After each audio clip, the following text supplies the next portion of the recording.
The crown prince of Beijing's elite circle fell for a blind nightclub singer who couldn't be bought by wealth. He was determined to ditch me, a financial prodigy, to protect his heir status. I restored the blind girl's sight and groomed her to be his caged canary. Upon regaining vision and learning the truth, she suffered depression and a miscarriage that left her permanently infertile. Years later, the young master took over the Lu Corporation and splurged 200 million to marry his one true love.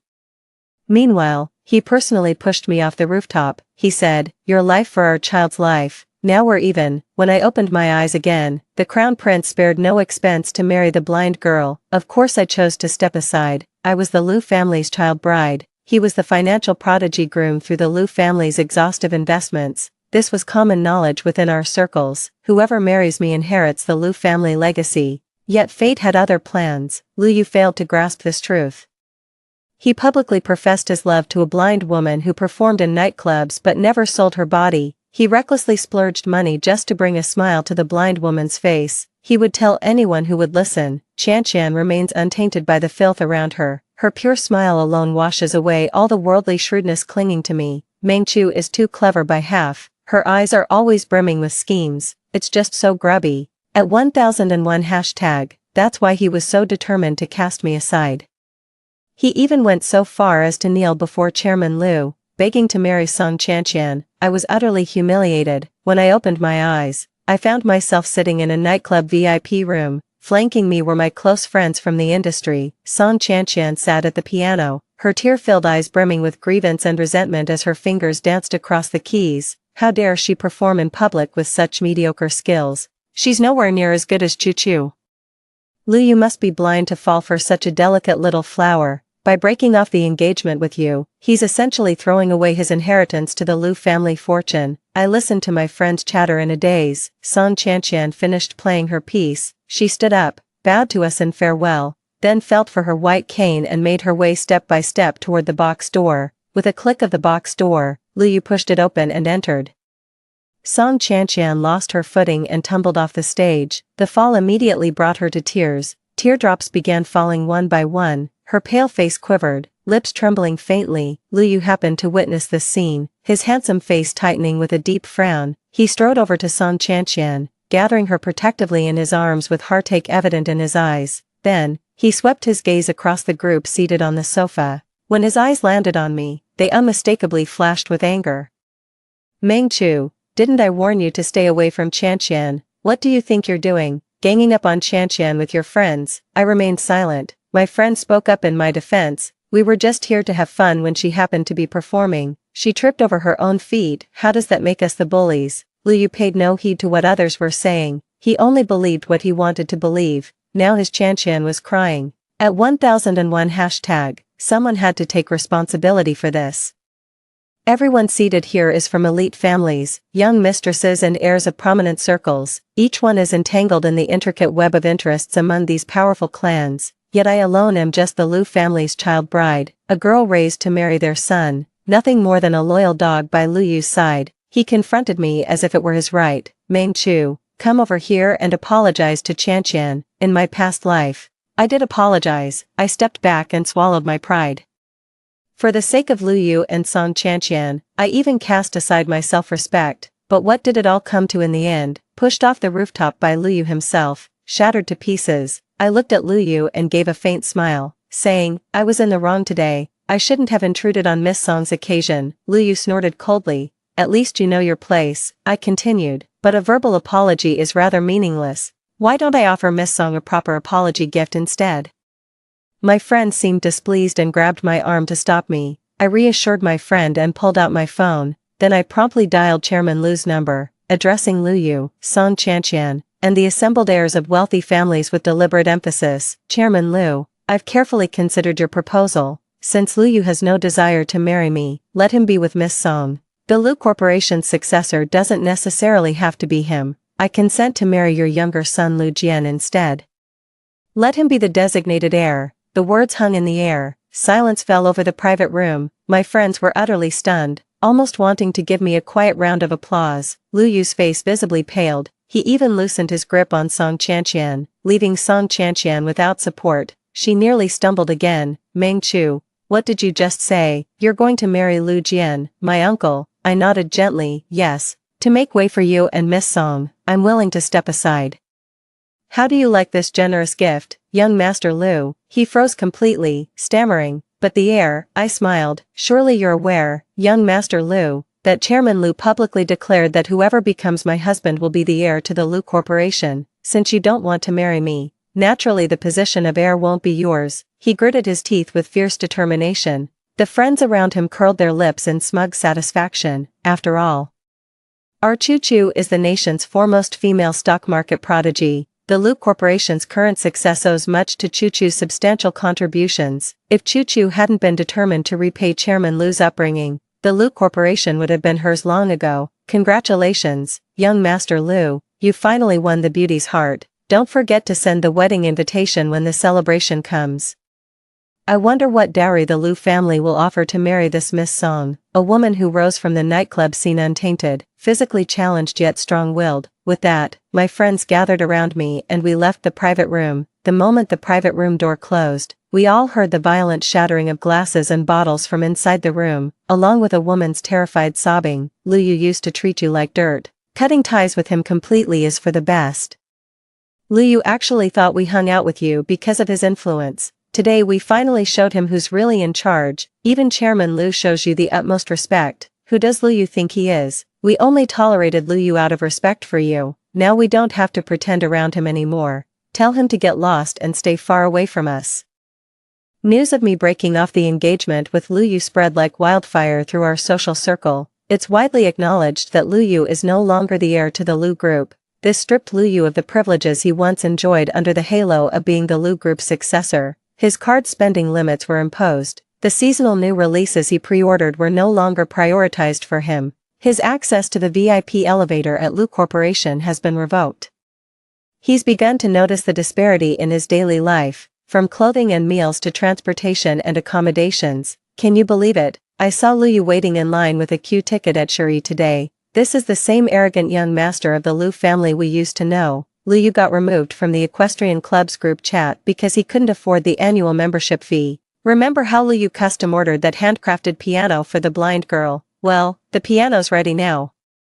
But he can't come up with the remaining millions. What a joke. Friends were sharing funny messages and photos in the group chat to cheer everyone up. I glanced at them, barely raising an eyebrow, completely unfazed. It just goes to show how foolish I used to be. I can't believe I actually had feelings for Lu Yu. Without lavish spending on appearances, Lu Yu is just like any other trust fund kid. He's just an idle loafer with nothing better to do. All he's got going for him is his pretty face. Lu Yu's mother showed up at my door with him in tow after all. The two sat across from me, one sipping tea with downcast eyes, the other glaring coldly. I remained silent, waiting for them to state their purpose. Mrs. Lu broke the silence first. After the old master took your call, he refused to see you anymore. I know you've been wronged in this matter, so we came today hoping to work out a compromise. Chan is with child now, and it's no longer appropriate for her to be out and about. Could you arrange a place for her and make sure she's looked after? As the Lu family heir, Yu really has no choice but to marry you. I'd appreciate if you could speak to the old master about this. He shouldn't keep locking horns with his own grandson. Mrs. Lu's tone was cool and detached. While nothing she said was technically wrong, it left a distinctly unpleasant feeling. In contrast, Lu Yu's words were far more direct. He produced a document. This is a prenuptial agreement.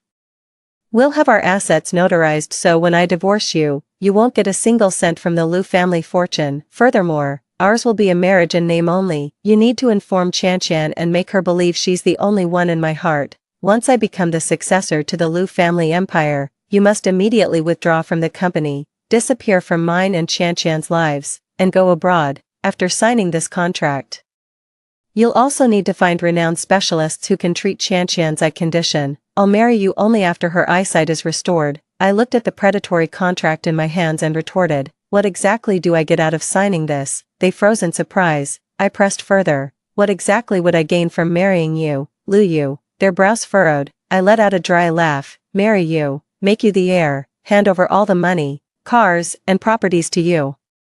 Take care of Song Chan on your behalf, find renowned doctors for her, all that hustle and bustle, only to be cast aside and shipped off abroad. Sounds like I'd be worse off than some hired help. Lu Yu rose to his feet, looking down at me with unshakable confidence. At least you get to see me often, Meng Chu. I know you have feelings for me. Being graced with my frequent presence must feel like a blessing to you. My lips parted in stunned silence. Suddenly it dawned on me why all my tireless efforts for Lu Yu in my past life never earned a single word of gratitude. In his mind, merely permitting me to look upon him was considered a privilege. A privilege. I gritted my teeth and spat out those two words. After seeing them off with a polite smile, I posted the unedited video of Lu Yu and my mother showing up at my place today on my social media account. The post immediately garnered hundreds of likes on my social feed. Friends started asking if they could share it. I had no reason or excuse left to stop Lu Yu from becoming a laughingstock, and below the video, a caption was added: "Feel free to like, share, and subscribe." At 1001 hashtag. After 2 days of building up, surprisingly, the video even got picked up by a major influencer online. The massive influx of traffic instantly propelled this video to trending status. A blessing. Does he think he's God? No. He thinks he's the god of wealth. Everyone's supposed to be thrilled just seeing him. Hey, you're clearly insulting the god of wealth. The real deity would never be as stingy as Lu Yu, who pinches pennies till they scream. All his wealth, power, and status were earned by Meng Chu for him. How shameless to think he can keep her selflessly devoted just by relying on his pretty face. Hey sis, check me out. I'm a college guy, young, affordable, handy, and I know how to sweet talk, sis. I'm available too. I don't want money or power. I just want your cuddles, hugs, and to lift you up high. Teehee. In the end, the matter reached Lu Yu's father. Mr. Lu came to my office specifically to apologize, bowing at a full 90-degree angle. He also promised he would give me a proper explanation. That very same day, I heard that Mr. Lu had beaten Lu Yu so severely that he ended up in the ICU. When the ambulance arrived, Lu Yu was covered in blood and unconscious. But Lu Yu stubbornly refused to apologize to you, insisting that you, Meng Chu, were the one who should be apologizing. Lu's father was furious, and with his mother stirring up trouble, he declared he would no longer have anything to do with Lu Yu. Now Lu Yu can't even enter the Lu Corporation. His parents have frozen his cards, and everyone in their circle is waiting to see him become a laughingstock. Perhaps Lu Yu had offended too many people with his past arrogance and domineering attitude. Maybe the heirs of various conglomerates recognized my capabilities and sought to build connections with me. That's why I could always learn about Lu Yu's situation through various channels. Lu Yu was cast out from the Lu family. They're now living in Song Chanqian's rented apartment that costs 3,000 a month. Lu Yu couldn't bear to see Song Chanqian struggle, so he didn't allow her to work outside. Yet Lu Yu himself had grand ambitions. He looked down on entry-level jobs but couldn't climb to executive positions either. Now he's still draining Song Chanqian's savings while waiting for opportunities that never come. Song Chanqian is now pregnant, not only focusing on her prenatal care but also seeking out renowned doctors to treat her eyes, medical expenses, prenatal care costs, and daily living expenses for both of them all require money. Lu Yu is probably enduring hardships he has never experienced in his life. Even so, he gritted his teeth and stayed with Song Chanqian, refusing to compromise with the Lu family. But Song Chanqian wasn't quite as patient. She went to see Lu's mother, who secretly provided them with financial support. However, Lu's father soon found out and cut off the assistance from his wife. Their brief glimpse of hope was once again plunged into darkness, though Song Chanqian came from humble beginnings. Years of being pampered by Lu Yu had long since stripped her of any tolerance for hardship, so she came begging to me. At the Lu Corporation's new product launch event, a crowd of media reporters had gathered around. She knelt on the ground, clutching her white cane as tears streamed down her face like rain-soaked pear blossoms. Her lips trembled as she kept begging for my forgiveness, pleading with me to stop suppressing Lu Yu, bathed in camera flashes. Her delicate features made her appear utterly vulnerable. Seated in the executive chair, I looked like that ruthless businesswoman wielding corporate power like a villain. The camera lenses focused on me as reporters swarmed with questions. Is it true that President Meng ordered young Master Lu to be blacklisted? As Chairman Lu's current favorite, does the entire Lu conglomerate now have to follow your every whim? Are you destroying young Master Lu out of spite? Simply because you couldn't surpass a blind girl? Facing the reporter's well-prepared questions, I slightly furrowed my brow, but within 2 seconds, I let it go. It finally dawned on me that no matter how good a front old man Lu put up, he would never easily give up on his own son, Lu Yu. Today's product launch is absolutely crucial, with only internal staff privy to the location and timing, at 1001 hashtag. We've even implemented maximum security protocols to ensure the event proceeds without disruption. Yet Song Chanqian, a blind woman, somehow managed to slip through all barriers and burst into tears right in the venue, leaving me to face the journalists' relentless criticism. Someone must have deliberately steered things in that direction. Lu Yu is too proud and arrogant to stoop to such things. Mrs. Lu isn't clever enough for that. Mr. Lu has probably held a grudge against Chairman Lu for quite some time. Chairman Lu never had high hopes for Lu Yu to begin with. He simply thought that with my support, Lu Yu might eventually amount to something. Now I'm done with Lu Yu. Chairman Lu has given up on Lu Yu as well. For Chairman Lu, the Lu family isn't just about Lu Yu. He has another, more capable son named Lu Jian, but to old man Lu, Lu Yu was his only hope. Using Song Chanqian to stir up public opinion and throw me into the spotlight is probably just the first step in Lu Yu's father's plan. It's just that Lu Yu's father is still too foolish. There are many things in this world that won't simply go his way. I curled my lips into a faint smile and turned to Song Chanqian. I know no matter how much I explain today, people will still believe I'm solely responsible for Lu Yu's current predicament, but I've never done anything to harm the Lu Corporation. Things escalating to this point has taken me by surprise as well. So here's what I'll do, I resign as CEO of the Lu Corporation. That should give you the closure you need. I walked over to Song Chanqian and helped her to her feet. I enunciated each word clearly. By the way, I heard you two got married. Consider this my second wedding gift to you. I believe Lu Yu should be able to return to the Lu Corporation very soon. She stood there stunned, her lips pressed together slightly. Guess they never expected me to cave in so quickly. Oh, thank you, President Meng. I shook my head with a faint smile. No need, wishing you two a lifetime, together, forever. In my past life, Lu Yu was the one who killed me. Lu's parents and Song Chanqian were accomplices in my death. Once I realized this, I knew I would stop at nothing from that point on. That night, I went to see Chairman Lu. Chairman Lu was lying in bed, his features already growing indistinct. I spent some time reminiscing with him about the old days. During our conversation, he smiled twice. Every laugh tugged at the pain in his chest, sending him into fits of coughing. My eyes reddened slightly as I forced a smile. He seemed to detect the tremor in my voice. Don't waste your tears on an old man like me. Think of it this way, you're finally free of this mess. You should be happy. He found out about me resigning. Grandpa Lu, this is only temporary. Don't worry. I've never been worried about the Lu Corporation. I'm only worried about you, silly girl, getting taken advantage of. Lu Yu is useless. Lu Jian has better character, but he's too old, honestly.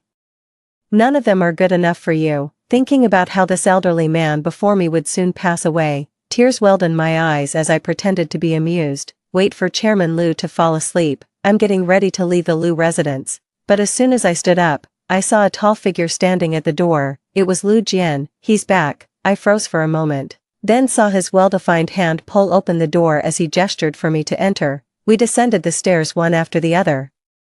When we sat on the couch, he handed me a cup of red date and ginger tea, freshly brewed. Yeah, it's chilly out. Made it just for you. My palms grew warm, and the ginger tea felt even cozier as it settled in my stomach. When did you get back? When your father said I was too old for you, that I wasn't good enough. I froze, nearly spilling the ginger tea on my dress, but with lightning reflexes, he reached out and steadied the cup in my hands.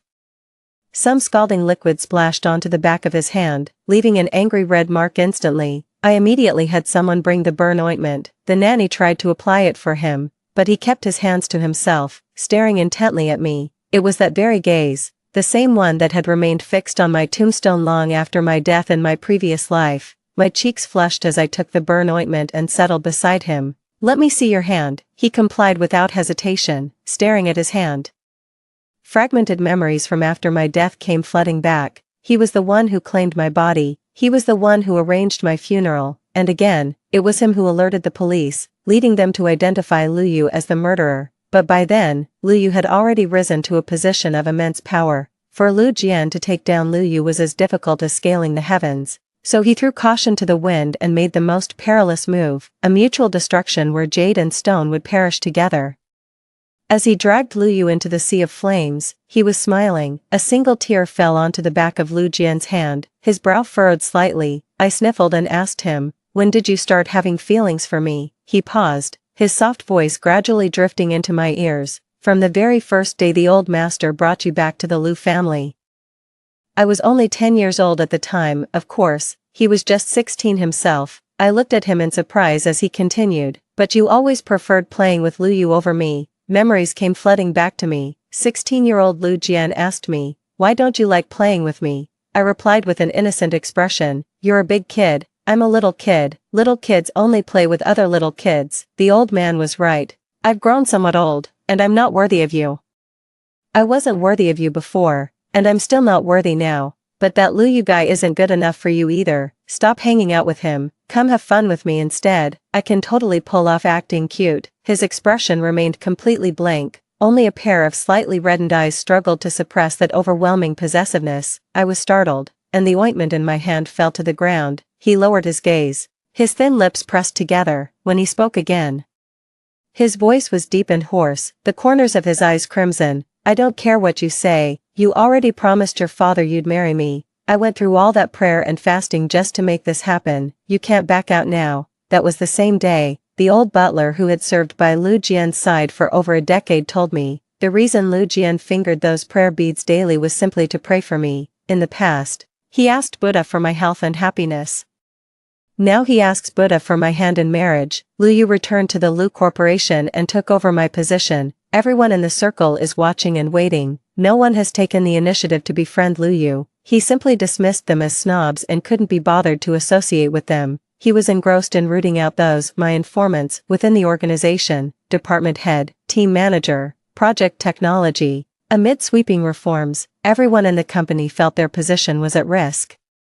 Surprisingly, the laid-off colleagues were all quite relieved. Not only did they receive substantial severance packages, but they also brought their resource project contracts straight to me. I promptly handed the contracts over to Lu Jian. Along with these loyal veterans, Lu Jian welcomed each of them and assigned them to the most suitable positions. The compensation package they offered was significantly higher than what Lu Corporation used to provide. Within just a few months, at 1001 hashtag. For the first time in its history, Lu Corporation's financial reports showed negative growth. Both Lu Yu and his father believed this was a necessary sacrifice for innovation. They need to take a longer-term perspective. Some people just can't be hired, no matter how capable they are. But the individuals they're referring to are top executives who hold Lu Corporation's most critical secrets, all because they excel at their work and the company offers excellent compensation. Lu Yu and his father were convinced these people were in cahoots with me. They showed no regard for their feelings, nor for the sentiments of those beneath them. Companies obsessed with office politics spend more time on internal power struggles and less on developing business capabilities. After months of consecutive negative growth, Lu Yu finally witnessed the first loss in Lu Corporation's history. Dozens of profitable projects were dragged back to their performance levels from 3 years ago within just a few months under his watch. Upon closer investigation, he discovered that all their former business partners had been poached by Lu Jian's company. He went to confront Lu Jian. To his surprise, Lu Jian's office was filled with the veteran employees he had previously fired. In his astonishment, regret began to creep in. "I deeply regret that for the sake of petty savings. I failed to enforce non-compete agreements with these individuals. I have absolutely no regrets about firing those people back then." So at Lu Jian's company, he went on a rant, denouncing these former employees as opportunistic turncoats and cursing them to face dire consequences in the future. We're all human beings after all. There's absolutely no reason why he should be considered superior to others just because his surname is Lu, of course. No one was willing to back down and they hurled insults right back at him. "You're nothing but a figurehead CEO. Want me to show you how your own employees call you a fucking idiot behind your back? With the way you're cutting employee benefits, you'll only drive your staff away. With all this backstabbing and scheming every day, who has the energy to focus on actual business? Young Master Lu can keep playing his games. We'll be waiting for the day the Lu Corporation goes bankrupt." His vicious, contorted expression was posted online. Some savvy bloggers edited his ranting and cursing into viral clips relatable to overworked employees. This sent the Lu Corporation's stock into a freefall, eventually hitting the daily limit down It was at this point that I bought Lu Corporation's stock at any cost. This brought a glimmer of hope to the Lu family. Lu Yu realized this situation couldn't continue any longer. He began setting his sights on heirs from other prominent families. But Lu Yu kept pulling these ridiculous stunts. No elite heir wanted anything to do with him. Occasionally I'd get invited to social gatherings by friends. That's where I ran into Lu Yu. He sat in the corner, completely ignored by everyone. Song Chanqian stayed by his side the whole time, chatting with him as if trying to cheer him up. But Lu Yu remained sullen and withdrawn. Occasionally, his gaze would drift in my direction. Chu made the right call leaving the corporate world. We've got the looks and the financial security, why put up with workplace nonsense? Chu without office attire is absolutely stunning, like a fairy descended from heaven. No offense, but have you considered entering the entertainment industry? I happen to run an agency that could pour resources into promoting you. What are you talking about? Does our Chu need your resources? The moment she appears on camera, all eyes will be on her. My friends never hold back their praise for me. Not to mention, I also have the status of being the fiancé of the rising star Lu Jian. In just a few days, the Lu group, led by Lu Yu, has been declining day by day. Meanwhile, the global group, led by Lu Jian, is thriving and prospering. It's clear at a glance who's really in charge here. Song Chanqian listened to the chatter in the private room, biting her lip as she bowed her head, her self-esteem completely shattered. Someone suddenly called out Song Chanqian's name. Mrs. Lu. I just remembered your previous performance here. Would you mind playing a piece for us? We'd love to hear your heavenly voice. This is a classic case of flattering the powerful while stepping on the weak, common in these circles. Song Chanqian's entire body went rigid. Lu Yu frowned and glared at the person who made the suggestion. If you want to hear it, go play it yourself. Hey, come on, who doesn't know your wife performs in nightclubs for money? Why are you putting on airs here? Lu Yu grabbed a water glass and threw it. Who are you calling a performer for hire? A conflict was about to erupt. I spoke up to intervene. Since someone wishes to hear the piano, I'll play a piece. There's no need to trouble Mrs. Lu. Everyone was taken aback. I had already taken my seat at the piano. Fingers danced across the black and white keys, filling the room with enchanting melodies that captivated every listener. Astonishment was visible in everyone's eyes. I play the piano. I've competed in international competitions. She even won some awards. So when Lu Yu fell for a blind girl who could play the piano, I simply scoffed. After all, what's so impressive about playing the piano? I firmly believed that as the Lu family heir, Lu Yu didn't need a decorative accessory by his side. He needed someone who could actually help him climb the social ladder. But Lu Yu, what a fool. The song ended. Thunderous applause erupted. Yet in the corner, Lu Yu rose to his feet. Song Chanqian tried to take his hand, but Lu Yu shook her off. The moment her hand was rejected, she covered her face and sobbed, her whole body trembling. With a glint of admiration in his somber eyes, Lu Yu walked toward me. I furrowed my brow.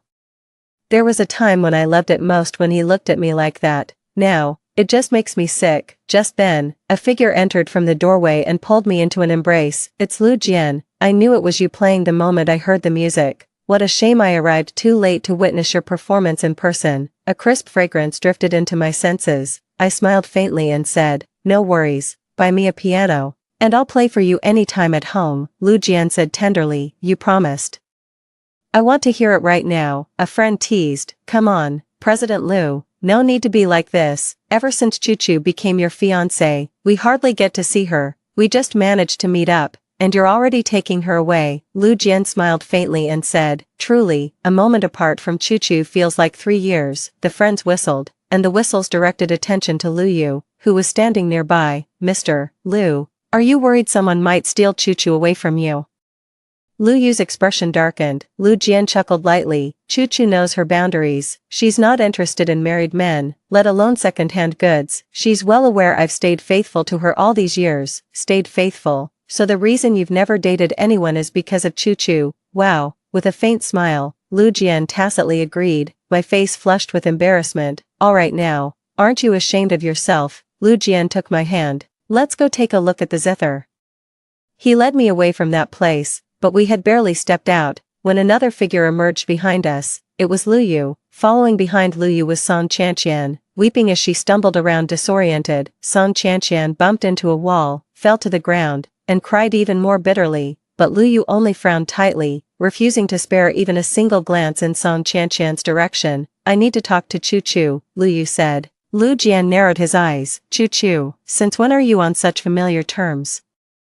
Lu Yu pressed his lips together, completely ignoring Lu Jian as he turned to me. Chu Chu, I owe you an apology, I was wrong before, and I hope you'll give me another chance. Address her as aunt, Lu Jian retorted, as if deliberately challenging Lu Yu. Lu Yu gritted his teeth, looking as if he was determined to outdo Lu Jian. I smirked, pointing at the heavily pregnant Song Chanqian nearby, and said to Lu Yu, your wife is bleeding, I suggest you get her to the hospital immediately.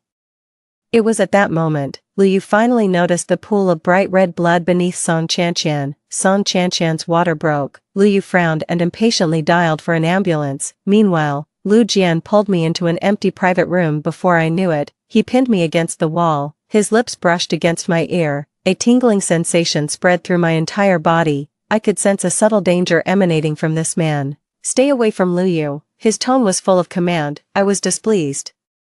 The next second, he changed his tone and pleaded, please, don't show yourself in front of Lu Yu. I asked him, why? He replied, men are all bastards, and men like Lu Yu are the worst. The harder something is to get, the more they want it. Once that foolish obsession of his fades, he'll probably realize what he's truly lost. Just now, he was practically dying to confess his feelings for you right in front of me. I chuckled softly. What about you? Are you a bastard too?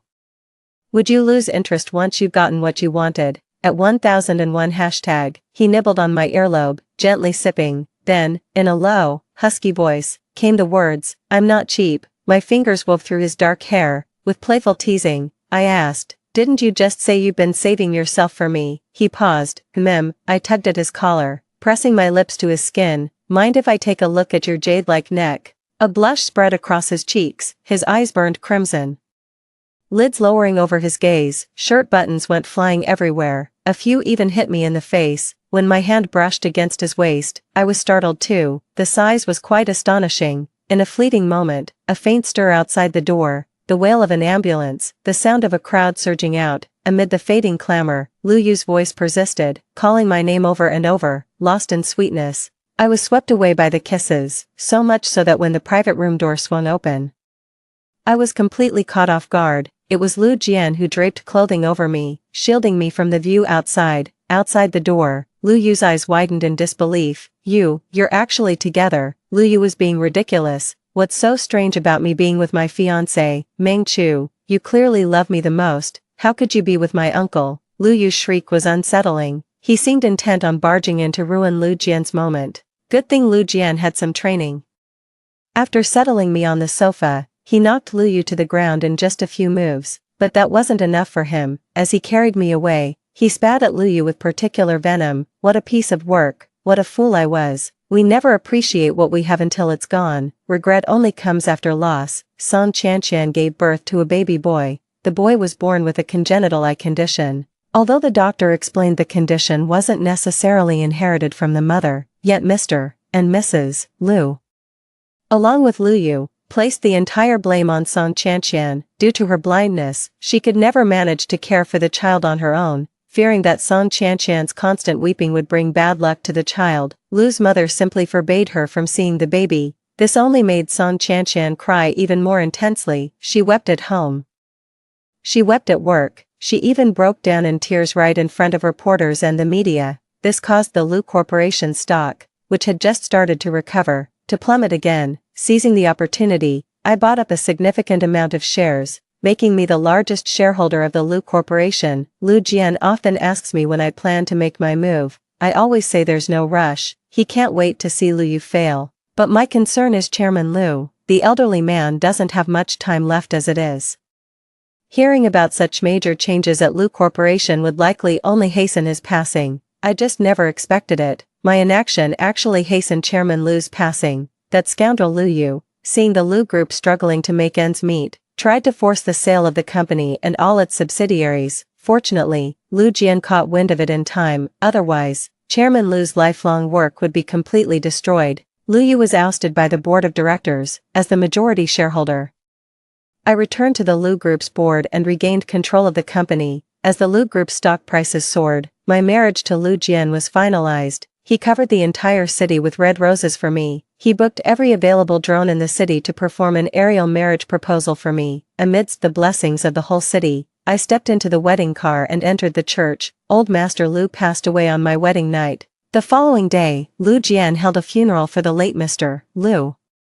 The funeral was a grand affair. The entire city came to pay their respects. However, while the Lu residence was empty, Lu Yu broke in and stole the chairman's personal assets. When we caught him, he still stubbornly insisted that he was only there to look for his grandfather's belongings and that it wasn't theft at all. But with both witnesses and material evidence present, there was no room for his excuses. Lu Yu was sentenced to 3 years in prison. During those 3 years, Lu's parents came to me several times with Song Chanqian and the child with eye disease, begging me to let Lu Yu off. But I'm no judge. How could I possibly absolve Lu Yu of his crimes? They were thrown out of the Lu residence. The next time I heard about them, 3 years had already passed. After his release from prison, Lu Yu discovered his visually impaired child had autism. Song Chanqian couldn't stand being ordered around by Lu's mother any longer. Nor could she endure such impoverished living conditions. She eventually returned to working at a nightclub, thanks to the untainted by filth reputation Lu Yu had crafted for her. Quite a few wealthy businessmen expressed interest in becoming her sugar daddy. Left with no other choice, she reluctantly agreed, but after all, he was blind. The wealthy businessman wasn't a fool either. He had his fun and then dropped her. Only she remained lost in the memory of those days when Lu Yu treated her like a princess, constantly being kept as a mistress while endlessly weeping about her miserable fate. After Lu Yu returned, Song Chanqian thought her life would finally get better. But when Lu Yu learned about Song Chanqian's disgraceful behavior over the past 3 years, he started abusing her daily. Song Chanqian wanted a divorce. Not only did Lu Yu refuse, but he also sold Song Chanqian off to a madam at a hostess club. When she was just a kept woman, she could still cling to her pride, but now, forced into prostitution, even that last shred of dignity was utterly shattered by Lu Yu. Seeing their son in such a state, old Mrs. Lu and old Mr. Lu were utterly disheartened. With their grandson also in a pitiable condition, they could no longer bear the burden. In the end, they abandoned their son, grandson, and daughter-in-law, choosing to live out their remaining years relying solely on their meager pension. But Lu Yu wasn't so easily shaken off. It didn't take long for the elderly couple to be tracked down by Lu Yu, once again becoming prey to their own son and grandson who drained them dry. As for Song Chanqian, ultimately unable to endure such an existence, she threw herself into the sea one morning, ending her own life. Many more years had passed. Lu Jian was playing with his child by the seaside. A shabbily dressed homeless man walked past us. With just one glance, I recognized the homeless man. He seemed to recognize me too. He rushed up to me, shouting "Choo-choo." To protect me and our child, Lu Jian called security to drag him away. The next day, we heard the vagrant had jumped into the sea, and his body was never recovered. Lu Jian accidentally discovered that the homeless man who jumped into the sea was none other than Lu Yu. His handsome brows furrowed, he cursed under his breath, "What a pathetic bastard." End. Story 2. Before the college entrance examination, I secretly took the love letter the school beauty wrote to my childhood sweetheart, which led to them not getting together. He hated me for a lifetime. Even after discovering my secret crush on him, he said I was jealous and vicious, and that he would never like me. Later, we died in a car accident. Before dying, he said that if he could do it all over again, he begged me not to ruin his good relationship with the school beauty. As he wished, this time around, I didn't take the love letter, and then, in order to enter the same school as the school beauty, he gave up the multiple choice questions in the comprehensive science exam. 1. After the college entrance examination results were announced, Gu Fei and Jiang Qiuyan got together. At the graduation party, his romantic act of giving up the multiple choice questions in the comprehensive science exam for love spread widely, and he was called the god of pure love. I sat in a dim corner with a wine glass in my hand, looking at the two people surrounded by the crowd in the center, and took a sip of the juice in the glass. My best friend Song Xiao, who was beside me, was greatly shocked and couldn't understand. Is he crazy? He cut off his own future with his own hands, just for this uncertain future with Jiang Qiuyan. Yes, this time, he chose Jiang Qiuyan over his future. In the previous life, I secretly took the love letter before the college entrance examination to help him choose his future.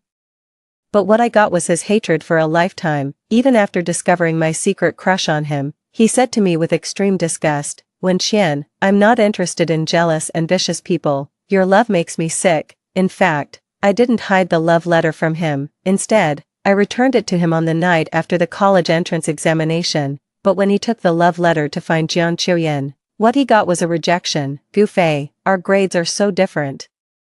We won't be in the same school at all. How can we be together, be apart for 4 years? The boyfriend I need is someone who can be by my side anytime and anywhere. Can you do that?" After the dejected Gu Fei came back, he gave me a cold look. The next day, his parents hurriedly came to me and said that Gu Fei planned to change the target university he had already decided on, and asked me to persuade him. I wasn't too surprised, but before I could say anything when I found Gu Fei, his eyes fell on me and he sneered, "What, stealing the love letter once wasn't enough? Wen Qian, do you want to come and ruin it again?" Standing at the stairway where the wind was blowing, although it was a sunny day, it was a bit cold, I looked down at him, who was decadent and irritable, and only said one sentence, "Gu Fei, it took you a full 12 years to get to where you are today."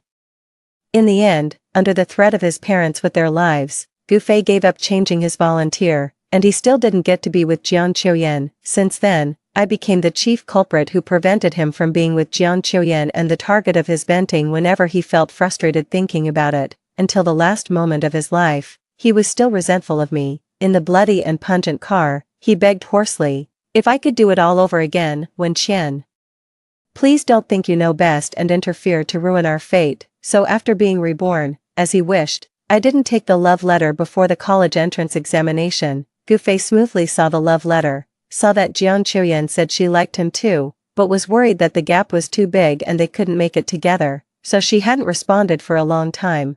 And then he directly cut off his own retreat without leaving any room for maneuver.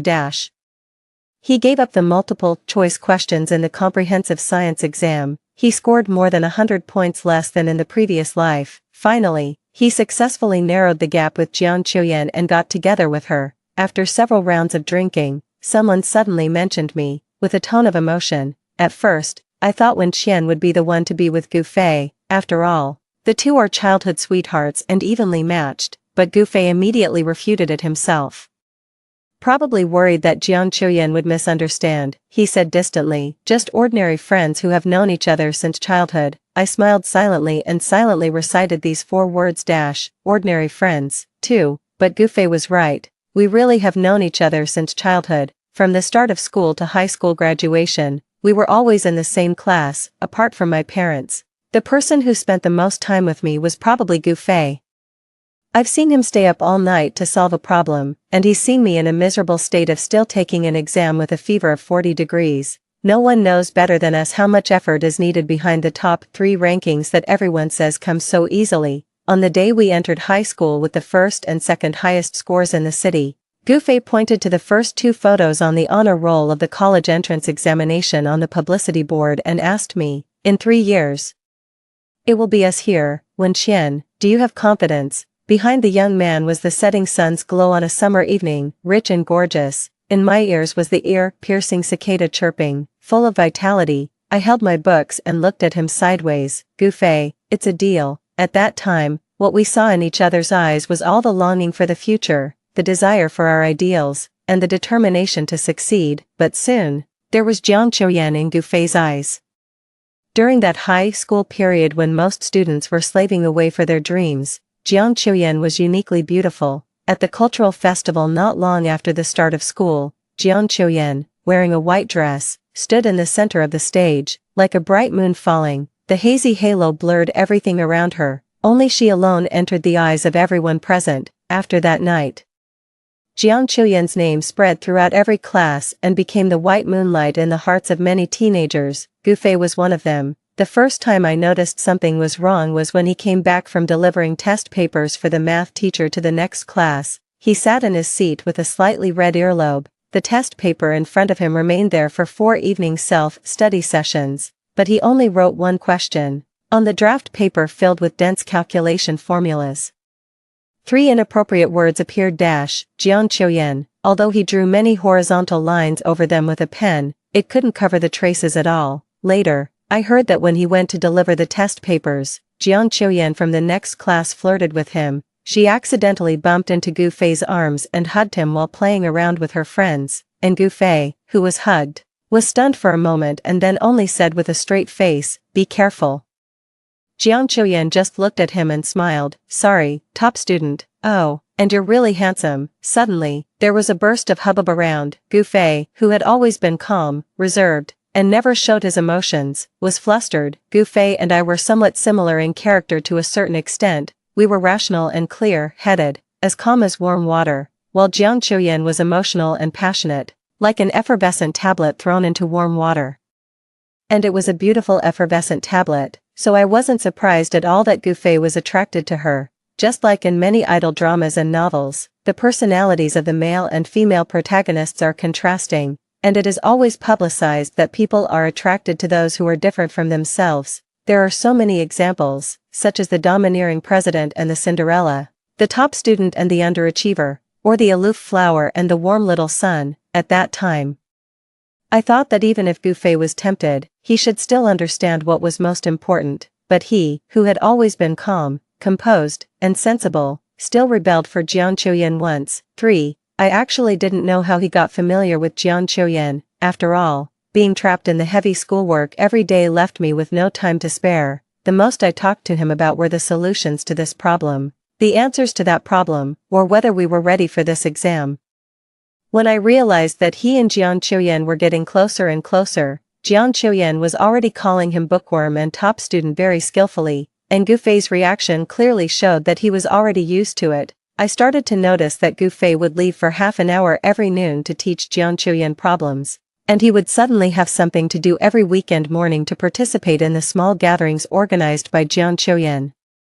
I knew that Gu Fei had fallen in love with her, but this couldn't make me stop and focus on their gradually deepening relationship. I continued to study hard, until the national physics competition in the second year of high school. The school had to select one student to participate through layers of screening. In the last round of the 5-to-1 selection, Gu Fei didn't come, because Jiang Chuyan had a fever and fainted.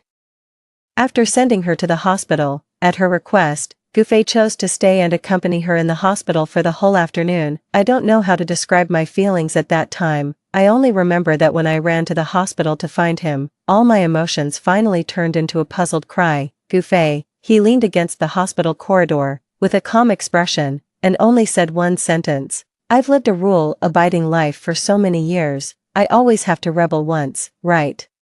So he gave up the painstaking preparations he had made for so long and forgot about the nights when he had brushed questions while sick time and time again. At that time, looking at the handsome and elegant young man in front of me, I felt a moment of unfamiliarity, and even a trace of inexplicable tears welled up. However, I didn't say anything, but I knew very well that Gu Fei's behavior was not a good sign, so when he was about to face the second choice, I made the choice for him in advance. I took the love letter that Jiang Chuyan gave him on the eve of the college entrance examination. Before that, I had actually prepared for Gu Fei to confess his love to her after the college entrance examination and then the two of them getting together. I had also prepared to send my blessings. However, I didn't expect that on the way to the meeting for the top 100 students in the grade, when I went back to the classroom to get my notebook, I would run into Jiang Chuyan putting the love letter. In the empty classroom, she stood beside Gu Fei's seat, talking to her friend. The general meaning of the conversation could be summarized as, the reason she got close to Gu Fei was a bet with her friend to chase after Gu Fei, the top student in the grade, but during this process, she really fell in love with him. However, she felt that the gap was too big and they couldn't enter the same school, and she didn't want to be in a long-distance relationship.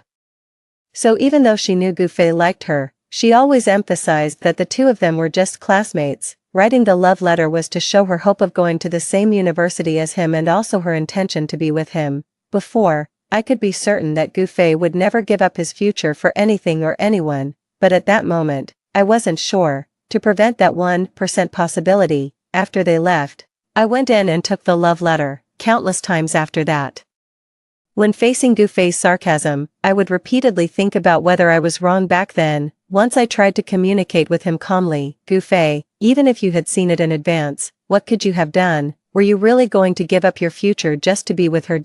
He sneered and interrupted me with certainty. "When I looked at him and was silent for a while. Finally, I smiled softly. for the first time, I realized that I was indeed wrong, terribly wrong. 4.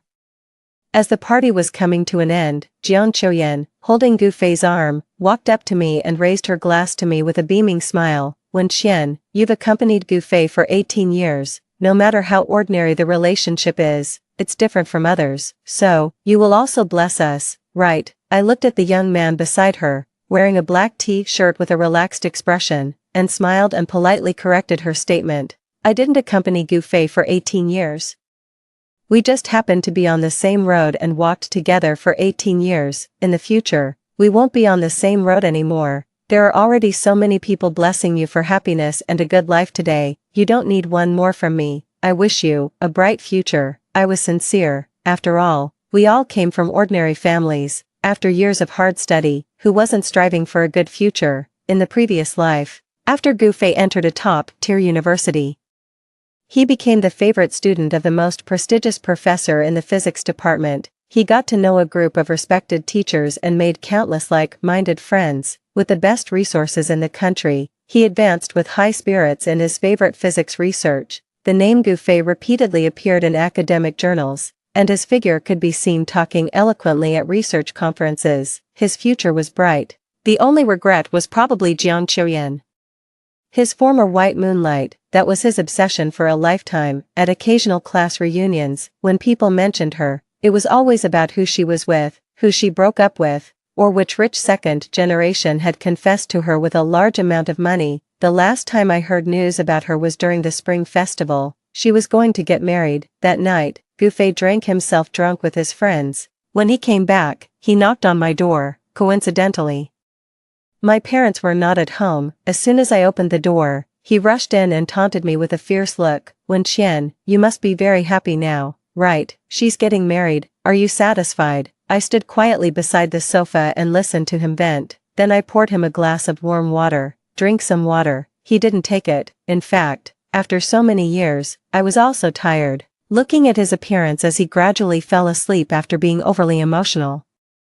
I casually covered him with a blanket. After returning to the bedroom, I received gossip news from Song Xiao through her intricate WeChat moments. It is said that Jiang Qiuyan's fiancé is a nouveau riche. He fell in love with her at first sight at a friend's birthday party. Jiang Qiuyan had a boyfriend during the pursuit. At first, she didn't agree. Later, the nouveau riche started to spend money on her until she was willing to break up.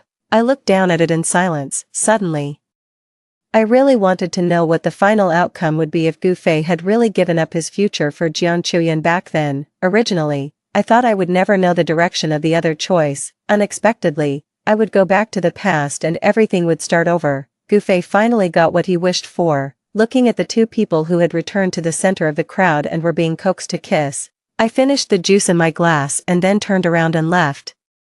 I had hypothesized about the choice countless times before. Gu Fei's imagination was always that even if he and Jiang Qiuyan entered the same school, he could still reach the same height with his own abilities. In fact, no one could know the final answer. But, Gu Fei, I'll be waiting and seeing. 5. This time around, except for Gu Fei's choice, nothing has changed. I still entered the same university as in the previous life with the same score and was admitted to the mathematics department I liked. During the entire holiday before leaving for school, I didn't see Gu Fei again. Because he accompanied Jiang Qiuyan on a graduation trip, I found a part-time job tutoring junior high school students. Occasionally, when I went out and ran into Gu Fei's parents, I could see the bitter smiles on their faces when they greeted me and a few silver hairs in their black hair. I thought that they probably would never know why Gu Fei, who had never fallen out of the top 3 and was hard-working and talented, suddenly performed poorly in the college entrance examination. They were even worried that he would be too sad, so they would try every means to comfort him, force a smile in front of him, and let him go on a trip to relax for a moment. I didn't know which would be more bearable for them, knowing the truth or never knowing the truth, but looking at them, I couldn't help but feel a twinge of sadness in my heart. After all, apart from my parents, they were the elders who had the most contact with me and watched me grow up. 6. For years can change a lot of things. The once green and tender teenagers and girls have now become mature and steady, talking about their plans for the future, sharing the competitions they participated in, and exchanging the job offers they received. they all have the halo of prestigious universities on their heads and have won numerous awards. Although they haven't entered society yet, their futures are promising. Because of the traffic jam, I arrived the latest. As soon as I entered the door, I was enthusiastically pulled into the center of the crowd. Due to similar experiences, I quickly joined the conversation. Just as I was gracefully communicating with them about my life in the past 4 years, someone suddenly pointed at me and pretended to be angry, saying, "You don't know, in our sophomore year, several universities jointly held a debate competition. Coincidentally, when Qian and I became opponents, at that time, we were overwhelmed by her complete logical loop. It was really, I didn't feel the friendship of my former classmates at all." I smiled at him and said, "You're too kind." He still didn't let me go and continued to tease. "I didn't expect that. When Qian, you always used to be quiet and gentle, but on the debate stage, you were extremely rational, pressing step by step and not giving an inch. I'm curious, do you act like this when you quarrel with your boyfriend?" This remark caused a burst of laughter. Then, someone seemed to suddenly remember something and turned to look at Gu Fei, asking him, "Hey, why isn't Jiang Chuyan here, our god of pure love?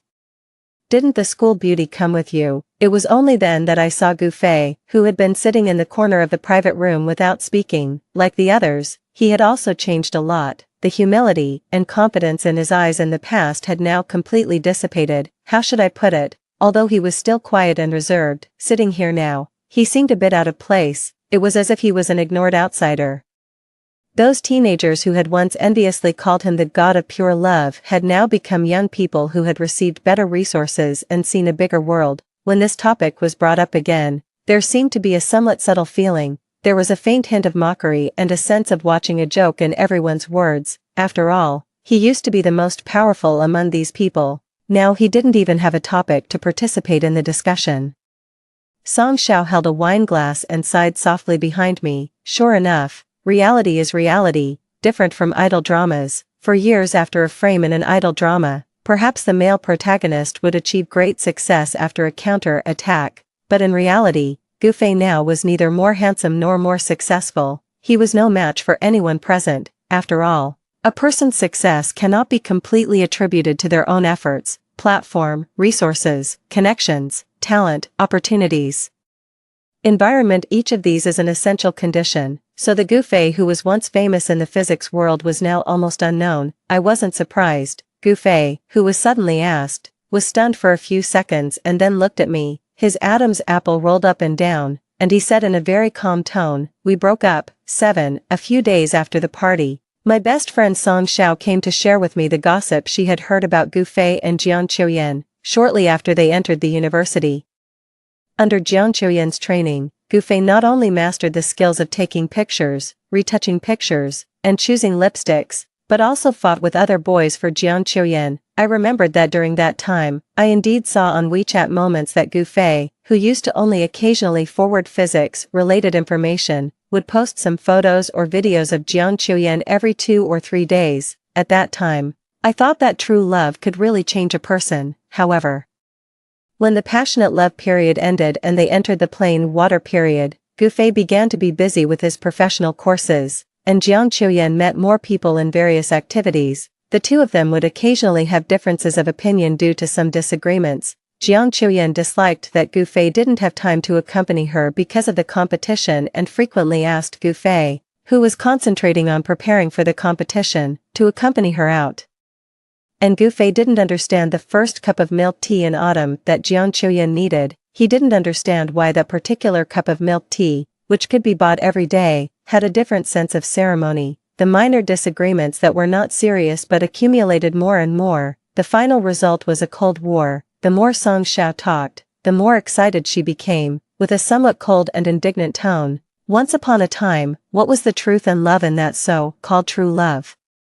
When the novelty wears off, there will only be more and more contradictions. Moreover, not only did they meet more outstanding people, but there was also a real sacrifice on one side in their relationship. This invisible bomb only needs a fuse. So when Jiang Chuyan was pursued by a rich and handsome second generation, she became increasingly dissatisfied with Gu Fei. After all, the biggest halo on him back then was the first ranking, but in a bigger world.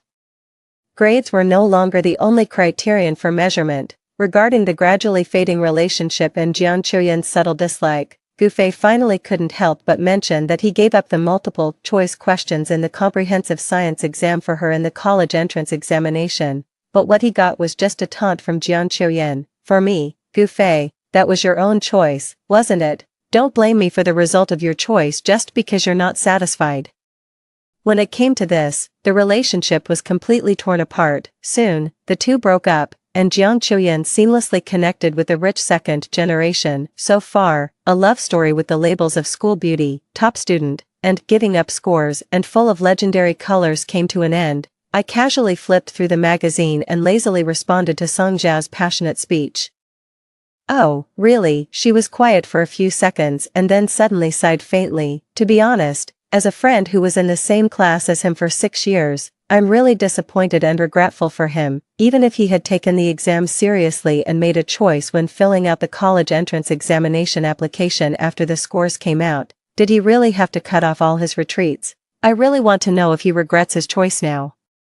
That love for which he could give up scores only lasted for 4 years after all. I smiled and calmly said, this was his own choice, whether he regrets it or not. No one will bear the consequences for him anymore. 8. However, in the previous life, under his daily resentment and disgust, I really regretted it. At that time, because of our studies and work, we lived in the same city and were both in the academic circle. Inevitably, there were various intersections, whether deep or shallow. After going home, due to our parents, we maintained a superficial harmony and some dignity, but every time we met, I was almost always faced with his cold sarcasm. I thought about it. His hatred for me probably reached its peak when he discovered my secret crush. I have had the habit of keeping a diary since I was a child, because I spent the most time with Gufei. There were the most contents about him in the diary. It recorded that we went hiking together. He carried me home when I sprained my ankle. When I overslept and was late in the morning, he would stand in punishment with me. When I forgot to bring my book, he would hand me his book. We went to the library together on weekends, represented the school in various competitions together, comforted each other when our rankings dropped in exams, and also argued endlessly about the solution to a problem. Everything between Gufei and me was trivial and ordinary. There was no experience that would cause a large emotional fluctuation, so at first, I didn't realize that I had fallen in love with him. It was only until the day he pointed to the photos on the publicity board and asked me if I had confidence that I belatedly realized that between the lines on each page of the previous diaries, there was a revelation of my love for him. I liked his attitude of striving hard to achieve his ideals, liked the way his eyes shone when facing difficult problems. And also liked it when I was discouraged and had the idea of giving up. He would look at me with a serious gaze and ask me, "So, are you going to stop here, Wen Qian?" So that night, for the first time, I wrote in my diary, I like Gufei, but later, Jiang Chuyan appeared and got closer and closer to Gufei. After all, I didn't have much contact with her, the only connection between us was Gufei, so in the diary, I only mentioned her once and wrote one sentence, Gufei.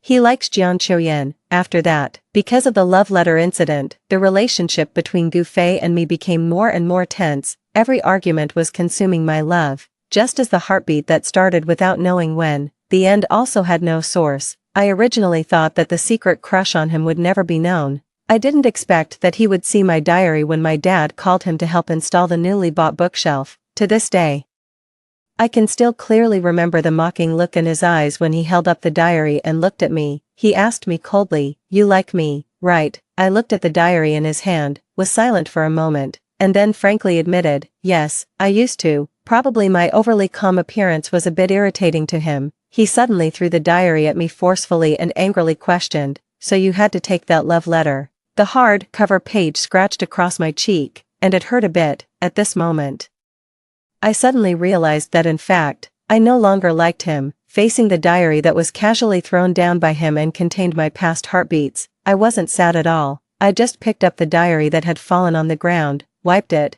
and seriously apologized to him. "I'm sorry, Gufei, I shouldn't have taken that love letter, I shouldn't have delayed your fate, and I shouldn't have liked you without permission." He still wasn't satisfied.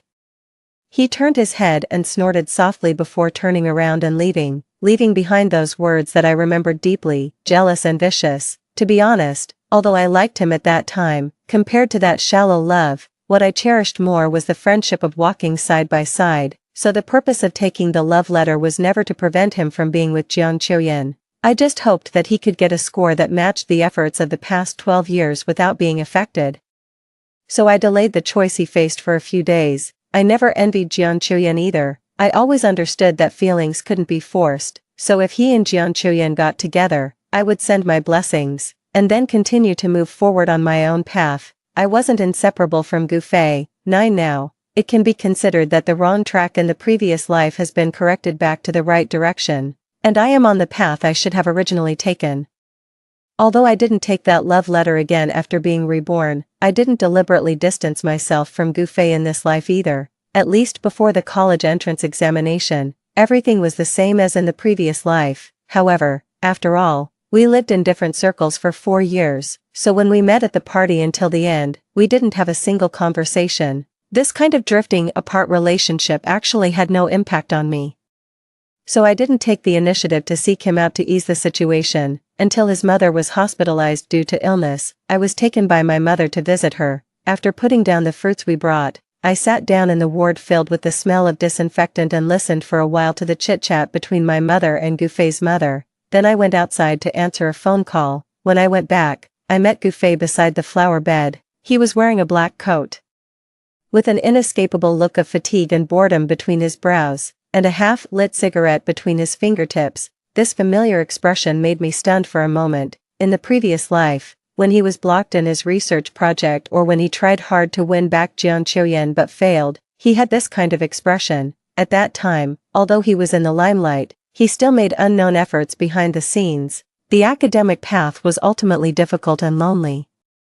As for winning back Jian Chuyin, after achieving certain achievements, Gu Fei actually went to look for her and indeed re-established contact with her. But at that time, almost all of Gu Fei's connections, resources, and social circles were in the city where his university was located, and he spent most of his time in the laboratory. So compared with those rich second generation who were also pursuing Jian Chuyin and had both money and leisure, his advantages were not great. In the end, after he courted her for half a year, Jian Chuyin still rejected him, making a perfect exit from his life. From then on, the bright moon hung high and was no longer attainable, and the charge of me taking the love letter to hinder their relationship also accompanied him for a lifetime. After all, in his opinion, if he and Jian Chuyin had been in the same school and stayed together back then, the ending would definitely have been different. Now, looking at him sitting here, I don't know why he has such an expression again. The moment our eyes met, he extinguished the cigarette between his fingers,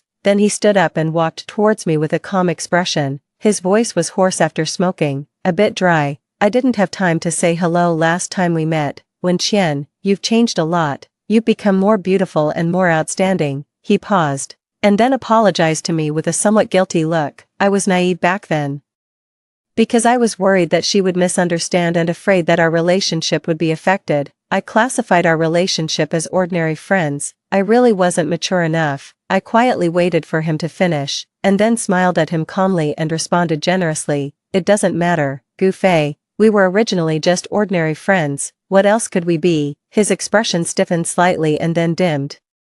He looked towards the setting sun that was gradually disappearing in the sky, laughed self-deprecatingly, and said with a sense of loss, "Actually, later I thought countless times about what it would be like now if I hadn't seen that love letter back then." I followed his words and said in a somewhat indifferent tone, "That's impossible. The love letter was placed there, and it was impossible for you not to see it." He suddenly turned his head to look at me. "What if someone took it away?" I was stunned for a moment. Before I could speak, I heard him ask again, "Wen Qian, if you had seen it in advance, would you have taken it?" I looked carefully at his eyebrows and eyes, trying to find something, but there was nothing, so I calmly shook my head. "No, I wouldn't." We averted our eyes in silence. He suddenly smiled, as if he had finally let out a sigh of relief, and said several times as if he was glad, "That's good, that's good." Then he added, "After the breakup, I always had the same dream over and over again. I dreamed that in the year of the college entrance examination, you took the love letter in advance, and in the end, I didn't get to be with her, and I hated you for a lifetime. Finally, we died in a car accident that I caused. The warmth of the blood was so real, as if it had really happened. I made a sound and planned to return to the ward. I said to him gently, "It's all fake. Don't worry about it." 10. But I knew that it was real.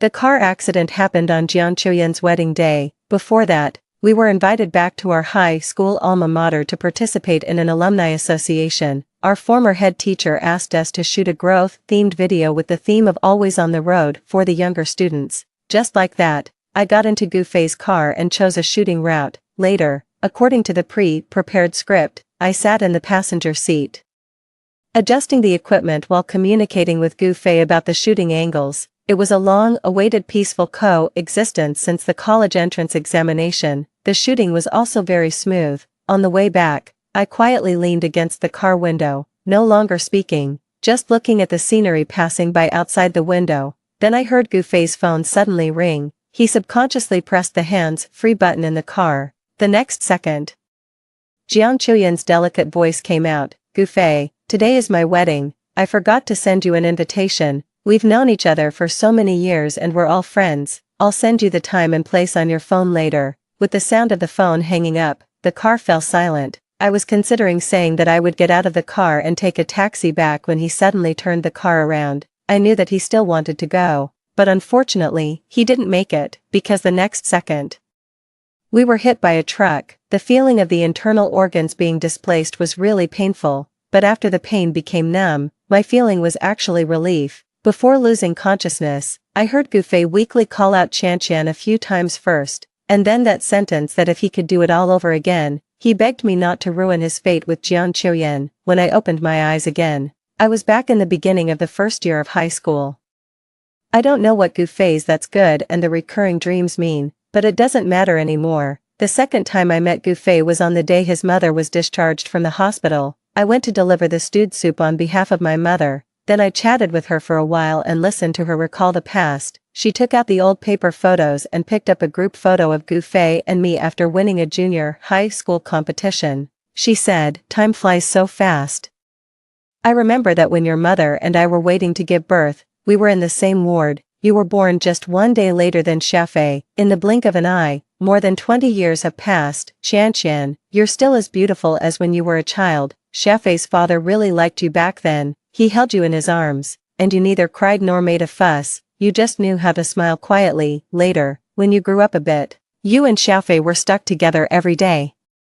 We adults also said that you two would definitely be together when you grew up." I smiled appropriately and followed her words. "Auntie, those are all things from childhood. They can't be taken seriously." She patted my hand and sighed. "It's Xiafei who doesn't have this fortune. Now the gap between you two is getting bigger and bigger. He really doesn't deserve you anymore." I smiled softly, originally intending to say that this kind of thought was wrong. "Auntie, there's no such thing as who deserves whom. What's important is whether two people are on the same path." She probably misunderstood my meaning and said to me, "I heard from Xiafei that he's preparing for the postgraduate entrance examination. The school is the target university he had in the college entrance examination, and it happens to be in the same city where you went to university at that time." I gently interrupted her. "Auntie, I'm going to study abroad.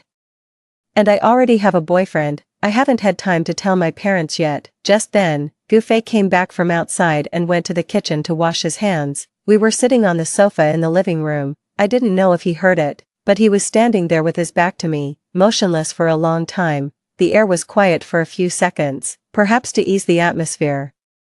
Gufei's mother asked about my boyfriend. I smiled and talked about how I met him. He was a boy who participated in the competition with me. He was gentle, clear-headed, humble, and self-disciplined. He was on a direct admission program from bachelor's to master's to doctorate degree. He won national awards every year and also won awards in various competitions he participated in. He could write calligraphy, play chess, and play the drum set. Then I turned on my phone and found a photo of him giving a speech at an academic forum. After showing it to her, I said, "He's the person I like very much and also my fellow traveler." The conversation ended here. Later, on the way back, I inexplicably thought of Gufei, who rolled up his sleeves in front of the sink. There were faint scars on his forearm. That was the tattoo that had been removed. Instantly, it was as if time had intersected. The name that had been crossed out with countless horizontal lines on the draft paper in the past was the signal for his relationship with Jian Chuyan to start. Now, The faint scar from the removed tattoo on his arm had become the symbol of their end. The sudden burst of hormones in that youth had finally ebbed like a tide. 11. The entanglement between Gu Fei and me has almost come to an end here. I was indeed looking forward to the fate he would face after choosing another path. I wanted to know how he would reach the height of his previous life in a situation where every upward channel is now full of countless competitors. I also wanted to know how the family that had spent countless efforts cultivating him for more than 10 years would support him to pursue his dreams again. I have to admit that I just hoped to see him not doing well on this path to prove that my actions in the previous life were correct. But I also know that I was indeed wrong. There is a sentence in Charles Dickens' The Mystery of Edwin Drood: the best kind of politeness is to mind one's own business. Once you interfere, you have to be responsible. So this time, I positioned myself correctly and didn't interfere in any of Gu Fei's choices without permission. In the previous life, he regretted not being with Jiang Qiuyan. I don't know if he will regret those 21 multiple-choice questions he gave up in this life, however. The wonder of fate lies in the fact that there is never an optimal choice. No matter which one is chosen, there will be regrets. What's important is to bear the consequences of the choice, and now I have no interest in the direction of Gu Fei's fate in this life. After all, life is so long. Whether he makes a comeback and returns to the peak against the odds or stops here and becomes an ordinary person from now on, it has nothing to do with me anymore. I stopped looking back and continued to move forward. During the 3 years of studying abroad, I was in a long-distance relationship with my boyfriend. When Song Xiao called me, she smiled and teased me. "Qian, you're going to be away for 3 years. Aren't you afraid that your relationship with your boyfriend will fade?" While rushing to finish the deadline, I calmly replied, "Although my boyfriend and I are not in the same place, we are heading towards the same goal. Our souls will only get closer and closer." She made an ambiguous tisk sound, and then, as if thinking of something, changed the topic. "Do you remember Jiang Qiuyan? A nouveau riche fell in love with her at first sight and crazily spent money pursuing her. Her wedding was so grand, she invited a large group of former classmates and received countless envious glances. Unfortunately, within less than 2 years, the nouveau riche became fickle and met a younger and more beautiful girl, so he spent money pursuing her as usual. After being cheated on, Jiang Qiuyan made a big scene, but the result was that the nouveau riche wanted a divorce. She didn't agree, and now the two are still struggling over the divorce." I listened casually and suddenly found that Jiang Qiuyan's face had gradually become blurred in my mind, besides remembering that she was quite good-looking. I couldn't recall any other deep memories. Even when she was in love with Gu Fei back then, I didn't think there was anything special about her. I never regarded her as a competitor either. After all, we were people from 2 different worlds from beginning to end. Probably seeing that I was a bit indifferent, Song Xiao stopped talking about her and instead said, "Gu Fei took the postgraduate entrance examination twice and was brushed off by a difference of 0.1 points each time. What bad luck." Finally, after finishing the deadline, I let out a long sigh of relief and casually replied, "Oh, then I wish him good luck." Not long after that, one day, I suddenly received a withdrawn message. It was from Gu Fei, but I didn't ask. Until I returned to China, a former friend held a welcome-back party for me. Gu Fei, who came along, asked me if I had seen that message. I shook my head and said that I was sleeping in the middle of the night. He smiled bitterly and explained, "I had a fragmented dream and mistook the dream for reality. I'm glad I didn't disturb you." After the college entrance examination results were announced, Gu Fei and Jiang Qiuyan got together. The middle of the night when he had the dream was daytime on my side, but it no longer matters. Just like that withdrawn message when Qian, "Did you like me?" The answer no longer matters. What's important is that now I will walk further and further on my own path, and my lover is right ahead on the path. Looking at his back as he turned and left after looking at me deeply, thin and lonely, my boyfriend came over holding a small cake and softly asked me who that was. I withdrew my gaze, took his arm, and smiled indifferently. Just an ordinary friend who has known me since childhood. Story 2. 3 days after I fled my arranged marriage, my fiancé committed suicide in the new house he had prepared for us, leaving all his wealth to me. While sorting through his belongings, I stumbled upon walls covered with photos of me and the floor stained with mottled blood spots. His assistant told me, "Sir had loved you for many years. His depression was severe. Only thoughts of you, only seeing you, could bring him some relief." Every detail was shocking and suffocating, yet inexplicably saddening. So, given another chance, facing the same arrangement to marry my childhood friend. I smiled and refused. I'm not leaving. I wanted to see just how foolish the man who loved me dearly could be. Shenmue died on the third day of my escape from the marriage. My father and brother, with faces full of regret, had just informed him about my fleeing when they stepped out of the estate and received the news of Shenmue's suicide by wrist cutting. His death was pronounced despite attempts at resuscitation. A will already in place left all his possessions to me. Receiving the call from my brother while I was far away in North America, my expression gradually stiffened. In my eyes, Shenmue was a jerk who suddenly showed up demanding marriage, a man I hardly knew, yet every detail seemed to suggest that he had been in love with me for many years. At the lawyer's request, I hurriedly returned to the country and stiffly received Shenmue's urn. He had no known relatives, and his assistant, looking solemnly at the square urn, softly told me, "Sir had loved you for many years. His depression was serious. Only by seeing you, by remembering you, could he feel a bit better. I thought, if you married him, he wouldn't be so pessimistic, but I never imagined." His voice trailed off, not blaming, but my heart inexplicably clenched. The assistant handed me a key. "This is the estate Sir prepared for you. It's also the new house he personally decorated, the place of his suicide." The estate was large, with a green lawn and even a racetrack, styled in my favorite royal blue. The furniture, the decorations,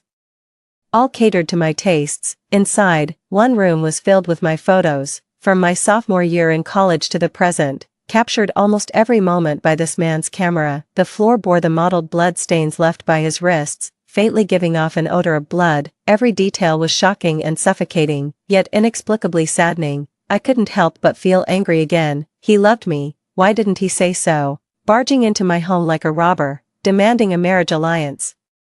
How could I ever feel secure marrying him? Did he want his tragic end to make me feel guilty, to never forget him for the rest of my life? Dream on. I donated all the inheritance, including the villa. The photos on the wall were torn down by the cleaning lady, casually thrown on the floor, covering the blood stains. Shenmue's brief and legendary life thus completely vanished from this world. It took me 3 days to accept the reality of being given a second chance. 3 days ago, Shenmue had just come to my house, forcefully demanding a marriage alliance. Upon hearing this, my childhood friend did not hesitate to tell me to run, to escape to North America for a couple of days. In my past life, that's exactly what I did, but in this life, remembering those walls filled with photos, I gazed at the bloodstains marring the ground and calmly shook my head. "I don't want to leave," I said. "I need to find him and ask why he wants to marry me." Shenmue's business was thriving.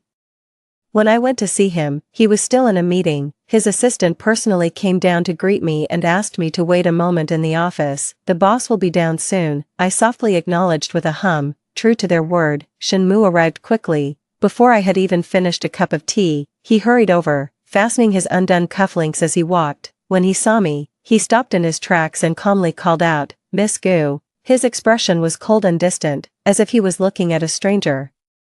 His indifference left me speechless. After a moment, I asked softly, "Mr. Shen, my father said you want to marry me. Why is that?" "To marry if I wish, no reason needed." I was at a loss for words. How was I supposed to respond to that? Slowly, I stood up and picked up my bag. "Then I guess I'll be leaving now." Shenmue's expression flickered, showing a rare hint of surprise. "You're leaving just like that?" I looked at him expressionlessly, watching his face turn pale, a layer of self-defeat cloaking him. Yet, he stepped aside to let me pass. If I wasn't sure that he had feelings for me, I would have thought he was toying with me. I sighed and took the initiative to grab his sleeve. "How about we have dinner together?" The interactions between Shenmue and me were so intense that even his assistant was on edge. As I was leaving, the assistant kept apologizing. "Boss is not good at chatting with girls." "Miss Gu, please don't be mad at him." "I'm not mad."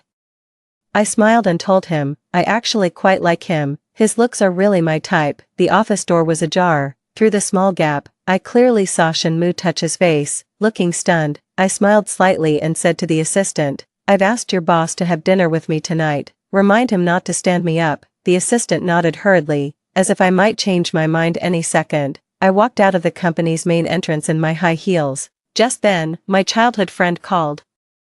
Seeing the contact named Brother Liangsheng, I calmly hung up, my thoughts drifting as I gazed at the clouds. Liangsheng has always treated me well and truly cared for me, but whether it's a childhood friend or just a friend, Eventually, they all fade into the journey of life. Just like in a past life, he had a lover and children, learned to avoid me, so even when I was trapped in the mountains with a survey team and called him, his wife mocked me, calling me an old maid who couldn't get married. When his wife was insulting me, Liangxing was right there, silent. I died there, never knowing what he really felt. That evening, Shenmue arrived early for dinner, but the atmosphere was chilly. I struggled to make conversation, but he was like a conversation-ending machine, showing no interest in anything. I was exhausted and placed my cutlery heavily on the table. Mr. Shen, this way, it feels like you don't really want to start a family with me. Shenmue's Adam's apple bobbed as he looked down and apologized. I'm sorry, I started, hoping he would finally open up. I don't want to hear this, I said, feeling somewhat helpless. You have managed the company for so many years, undefeated at the negotiation table, with a flawless insight into human nature, and yet now it makes me feel like you're not really interested in me. Shenmue's face turned pale, his fingertips tightly pinching into the palm of his hand, faintly showing traces of blood. Don't overthink it, he said, I'm just not used to being this close to you. His sudden, confession-like statement took me by surprise. His nervousness and loneliness, as well as the blood marks from his palm, didn't seem feigned. I suddenly remembered what his assistant said in my past life. Sir's depression is quite severe. He only feels a bit better when he sees you, Mr. Shen. I became very curious and asked him directly, did we know each other before? Shenmue's lips trembled slightly, his eyes instinctively dodged mine, and he turned his head towards the transparent glass windows of the restaurant. We did, when, I pressed further, but Shenmue clamped his mouth shut, refusing to say more. I felt a bit disheartened and began eating my steak, no longer trying to make conversation. Shenmue remained silent, seemingly oblivious to the awkward atmosphere. He just stared blankly at my lips and neck, his gaze following the red wine I swallowed, slowly moving down to my throat, then stopped, restrained by his upbringing. I glared at him. He turned his head in panic, his face a bit pale, his lips accidentally bitten and showing fresh red blood. I was exasperated. If you want to look, just look openly, don't be sneaky. We're about to get married soon, Mr. Shen. Can't you do something more aboveboard? I had said, annoyed. He had taken so many photos of me, hired so many people to watch me, and even bribed my nanny. If it weren't for his tragic death in my past life, I would have already reported him for being a creep, but his assistant also said that Shenmue was ill. I should be more patient with a sick person. I took the initiative to grasp his hand, ignoring his momentarily stiff expression, and gently wiped the blood from his palm with a damp tissue. Such beautiful hands. Don't harm them anymore. Okay. Shenmue didn't respond, just stared at my eyes for a long while, then asked quietly, are you willing to marry me now? Did you give me an option not to? His Adam's apple bobbed. Actually, if you don't want to, you could run away from the wedding, or find you and scold you, saying I would never marry you. I stared into his eyes. I have no problem doing that, but Shenmue, what would happen to you? The outcome was clear, he would die. In my past life, I never understood how someone could be so weak and incapable, to fear even a meeting, and to end his life so casually just from the news of a runaway bride. But still, I couldn't bear the thought of his death. Shenmue was undoubtedly a genius, with a sharp vision, yet his background remained a mystery. Despite all the digging, no one could uncover his origins, leaving everyone to only watch as he seized the internet boom and rose rapidly. Amidst the light-hearted laughter, he left the old families of Jiang City gasping for air. But such a person, in the prime of his life, he committed suicide over a woman. In his past life, Shenmue became the laughingstock of the public, crowned as the top love-brained person, due to deliberate hype by others. He was subjected to very harsh criticism. I don't want all this to happen again. On the way home, I thought a lot with my mind blank. Eventually, looking at Shenmue who was driving emotionlessly beside me, I decided to talk to his assistant in a couple of days. I really don't know how to get along with this guy. And then, his illness. Is there really no solution? The black Rolls-Royce stopped in front of my villa, and coincidentally, I met Liangxing coming over with pastries. Shenmue squinted his eyes. Should I go down and say hello? I turned my head and asked him. Liangxing is a very good friend of mine. No need. Shenmue leaned over and unbuckled my seatbelt. You go home. Though I said no need, my heart suddenly turned cold and bitter, as if I had swallowed a bitter herb. I grabbed his wrist. He and I are really just friends, don't overthink it. I won't, really. I turned my head and saw him gripping the steering wheel tightly, his veins faintly showing. I touched his fingertips. Can you tell me if there's anything bothering you? Don't keep it to yourself, it makes things difficult. Pressed by me, Shinmu's Adam's apple bobbed, and he turned his head away, speaking slowly. I don't really like him. Then you don't have to interact with him. I patted his head encouragingly. He's just my friend, you don't have to force yourself to like him, and in the future, as husband and wife, we'll have a relationship many times closer than with him, if you mind my relationship with him. I'll also pay attention in the future and keep some distance from him. Shinmu seemed surprised. You would distance yourself from him for me? Why not? I looked at Shinmu with a smile and said softly, we are husband and wife, after all. Shinmu was stunned, seemingly dazed. I seized the moment and moved closer to him, telling him, you see, things can be resolved only when spoken about, right? If you have any dissatisfaction with me, anything you want to say, you must tell me. Don't keep it to yourself and get half dead with anger, and I don't even know, it would be a pity. I could roughly sense that Shinmu didn't know how to handle intimate relationships. He applied the tactics of business negotiation to relationships, coerced my family into a marriage alliance, and when I approached him proactively, he was at a loss and didn't know how to respond. It's a bit scary how naive he is in relationships. It's okay, I thought, I can teach him slowly. Liangxing watched me get out of Shinmu's car, his eyes narrowing slightly, his expression slightly unfriendly. As the car drove away, Liangxing also approached me. You've decided to marry him, he's handsome, wealthy, reputable in our circle, and scandal-free, why not marry him? But, he stopped mid-sentence, a bit panicked, a bit messy, with a touch of anger and impatience. He finally blurted out dryly, are you sure you like him? In this circle, how many marriages are out of love? I shrugged. He's suitable. Liangxing's eyes widened. He can't even compare to the two of us. Liangxing. I cut him off coldly. I'm getting married. Some things shouldn't be said anymore. I walked home without waiting for him to respond. To be honest, even after living through it all again, I still couldn't figure out Liangxing's attitude towards me. At his best, he was incredibly kind, even going so far as to travel across small towns in Northern Europe just to buy me a necklace.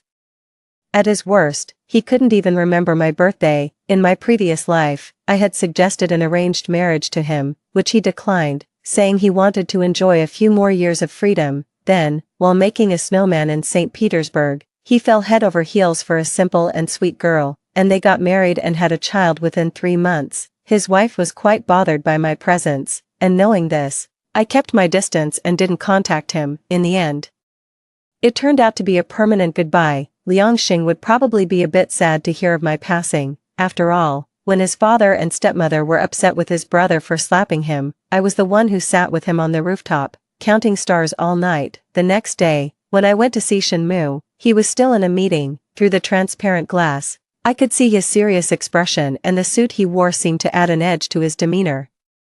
I waited in the lounge and chatted casually with his assistant. The assistant was very discreet and kept beating around the bush about his condition, pretending not to know what I was talking about, which left me feeling helpless. Don't you think it would be best for him if you were clear with me about his condition? I asked. But Mr. Shin doesn't want you to know, he replied. He wants to remain perfect in your eyes. He added meaningfully, hinting that Mr.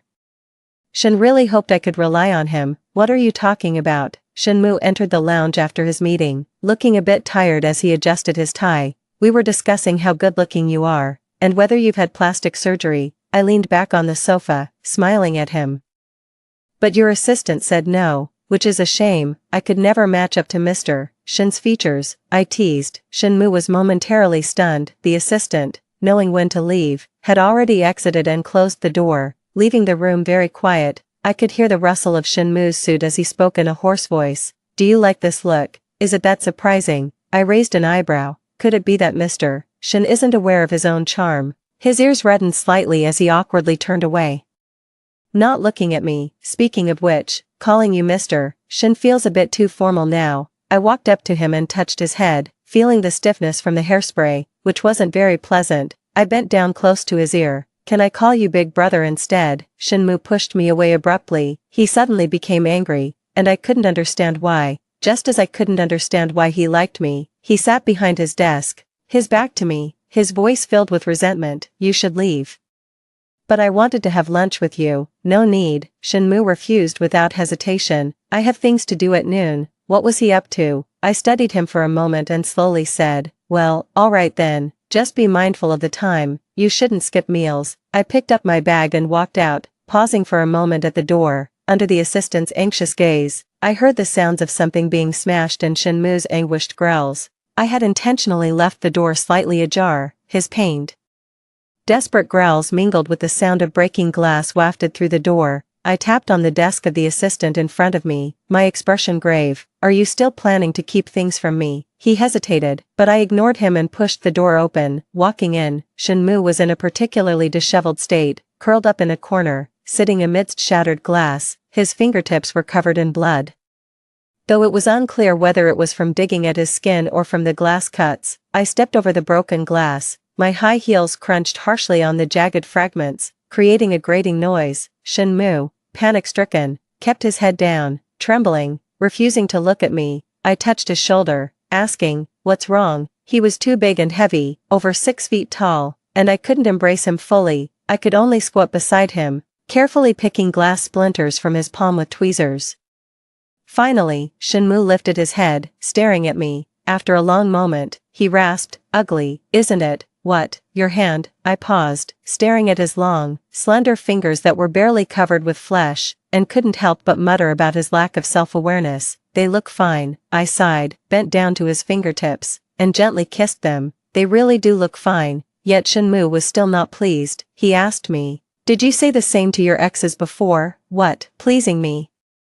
Treating me well, calling me brother. Did all your exes get this treatment? I fell into an awkward silence. So, he had been upset over this. I thought it might have been something about his family, maybe something triggered by being called brother. Turns out it was just romantic frustrations. Such a strong and formidable person, yet so tormented by emotions. I patted his head and sighed softly. Fool.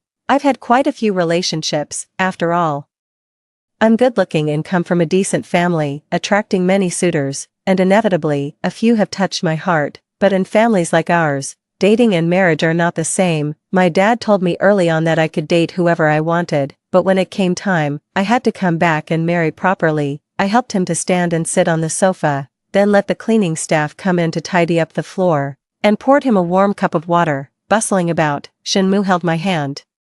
You don't need to do all this, I sat down, following his lead, deep in thought. He probably had already checked how many boyfriends I had before. I used to be playful, and I've done plenty of foolish things. If he minds, there's nothing I can do about it. You can't contact them anymore. Shenmue's abrupt statement interrupted my thoughts. I turned to look at him, seeing his serious face, and scratched his wrist. Are you ordering me? His body tensed suddenly, his breathing became shallow.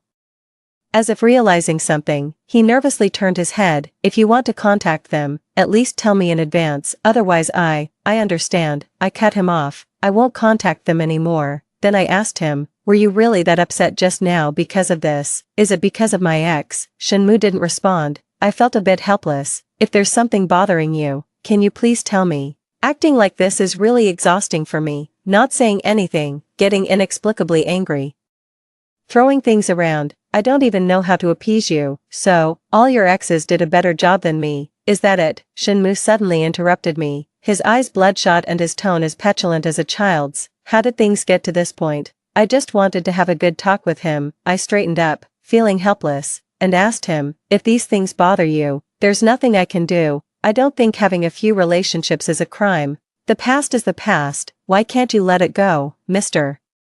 Shin? Does digging into these matters and questioning me about them really make you happy? Fine, let me tell you, yes, I've been in relationships, and I genuinely liked them at the time. Does that make you happy to hear? Shenmue's eyes grew redder, and he looked like he was about to cry. Seeing me stand up, he anxiously tried to grab my sleeve, but I gently brushed him off. His voice sounded lost. I thought that if I just cooperated with you, we could get along well, but now I realize I just can't adapt to your way of thinking. I looked into his reddened eyes and slowed my tone. You don't seem happy with me either, and you've even hurt yourself. Shenmue, maybe we should call off the engagement. No, Shenmue firmly held my gaze, his eyes bloodshot as he tightly gripped my arm, repeating over and over, no calling it off. Our faces were so close I could see the fine hairs on his cheeks, and with his pitiful tone, it really felt like I was bullying a child. I absent-mindedly ruffled his hair and asked him once more, "So tell me, why do you want to marry me?" Shinmu's eyes flickered. He turned his head away subconsciously, but I caught his chin. "Tell me, Shinmu, tell me." I stared intently at him. "I don't want to be a fool who knows nothing." His eyelashes trembled, his voice hesitant. "I want to marry you. Why do you want to marry me?" Tears welled up in his eyes as he blinked at me, seemingly pleading and at a loss for words. I spoke for him. "You like me, don't you, fool?" "What's so hard to say about that?" I rubbed his cheek, trying to stand up, but he pulled me down onto the couch. The gentle facade was broken as he wrapped his arms around my shoulders. Sobbing softly, "I'm disgusting like this, aren't I? A disgusting person like me liking you. That's annoying, right?" I watched him in disbelief. What was he thinking? Disgusting? Does he hate it? Doesn't he know that he tops the list on the internet as the most desirable man to marry? How can someone like him feel so insecure? I feel like I'm beginning to see something. I hold his face, forcing him to look up and wipe the tears from the corners of his eyes.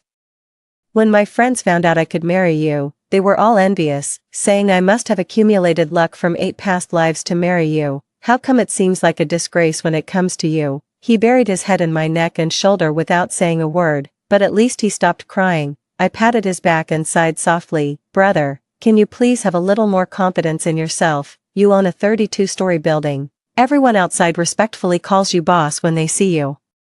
And you're so handsome, isn't it normal that I would fall for you?" Shinmu shuddered slightly, hardly believing as he asked in a low voice, "You like me, what else? Do you think a girl who comes to see you every day has nothing better to do?" I patted his back, telling him gently, "Brother, a girl doesn't waste time on someone she's not interested in. You need to have some confidence too. You're really great, and we'll be great together, believe me." Shinmu began to cry again.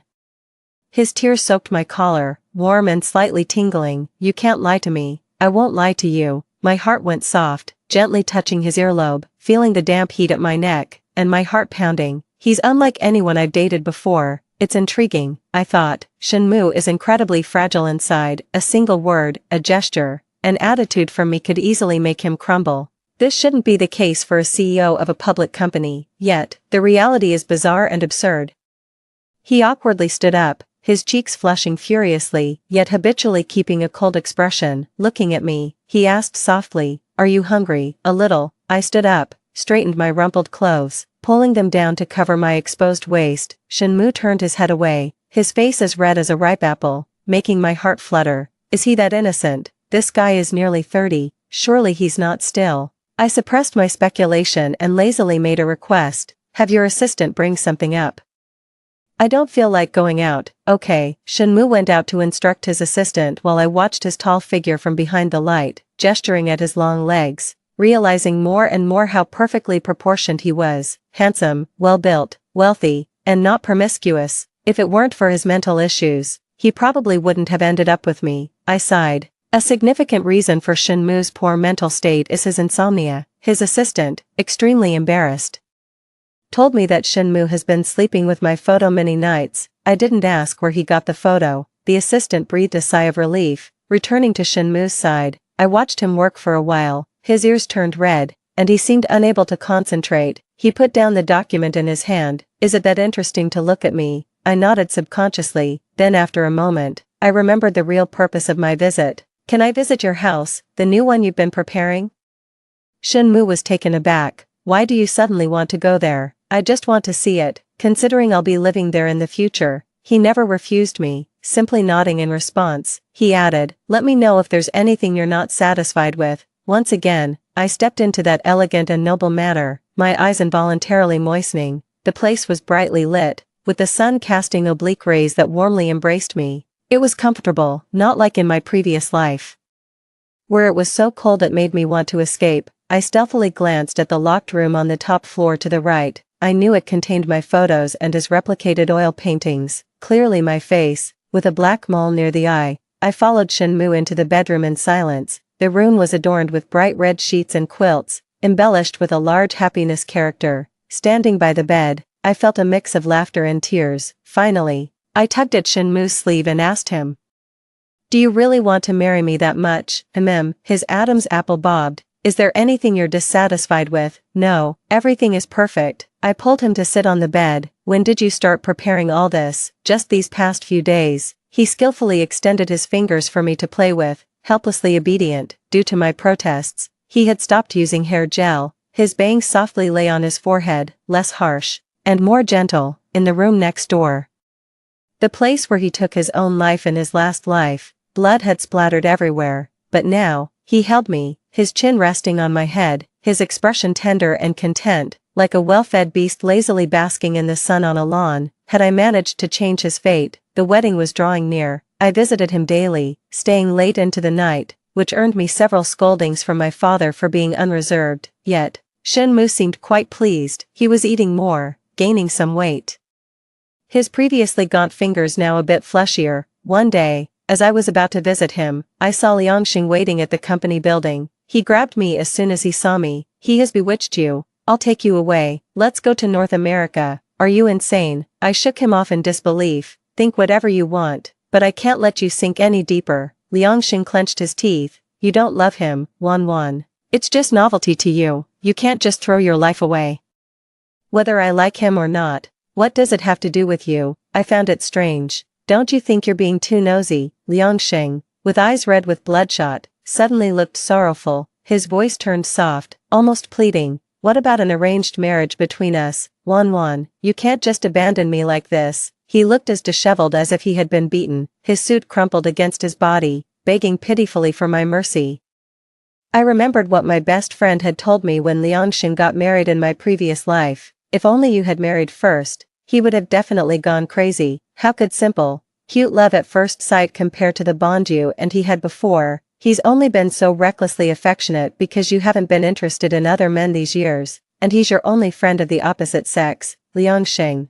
I called his name with a complex expression, raising my hand to pat the dust off his shoulder. Let's go back. Let's pretend I didn't hear what you said today. I'm getting married soon. From now on, you should be more careful too, to avoid misunderstandings. He looked at me anxiously, tears falling. In a low murmur, he said, did I just miss the chance, with no way to turn back?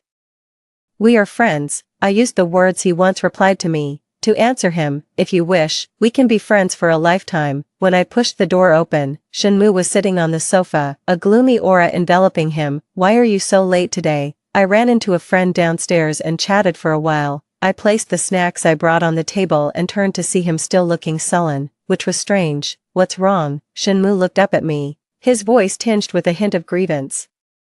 How was your chat with Liangxing? How did you know? I was about to ask how he knew, but then I remembered the people he had around me and decided it wasn't necessary. I told him the truth. He came to find me, said he wanted to take me away. A shadow passed over Shenmue's eyes. I patted his shoulder, leaning against him lazily and said, but I refused him. I told him I wanted to stay with you. Shenmue slowly responded with an "Oh, aren't you going to praise me?" He turned his head. What's there to praise? I just declared my loyalty to you in front of another man, I said, pretending to be annoyed. How can you not show any appreciation? Shenmue swallowed hard, looking at me bewildered. After a moment, he stood up and took a box from the drawer, opening it. It was a huge blue crystal necklace. It looked familiar. Is that the one from the auction in Hong Kong? Yes, I laughed out loud. The necklace was beautiful and valuable, but Shenmue had spent 3 billion on it. The headlines that night were all about the fool who spent 3 billion on a necklace. Why did you buy it? You like blue, he said quietly. I think it suits you. Thank you, brother. I hugged his neck and rubbed my cheek against his. The auction was 2 months ago. Why bring it out today? You seemed unhappy today, he said softly. I was planning to give it to you for your birthday, but I thought it could cheer you up now. When have I ever not? I remembered my feigned anger from earlier and shut my mouth, amused. This man really can't tell the difference between a girl being genuinely upset and just pretending. I poked his cheek. I'm not upset, really, but I'm still very happy now. Brother, I'm really starting to like you more and more. Shenmue's cheeks reddened as he lifted me onto his lap and carefully kissed my forehead. He's not someone who understands girls well. Yet his assistant keeps reminding me, urging me not to agitate him. I couldn't help but ask, has his condition worsened these days? No, the assistant hesitated, then said, actually, Sir's mood has improved significantly. He no longer needs sleeping pills at night, so why do you keep pestering me? Sir has been better because you've been around. If you grow tired and leave, the consequences could be severe, he pleaded with me. I don't know what your intentions are for getting close to Sir, but please, don't just walk away casually.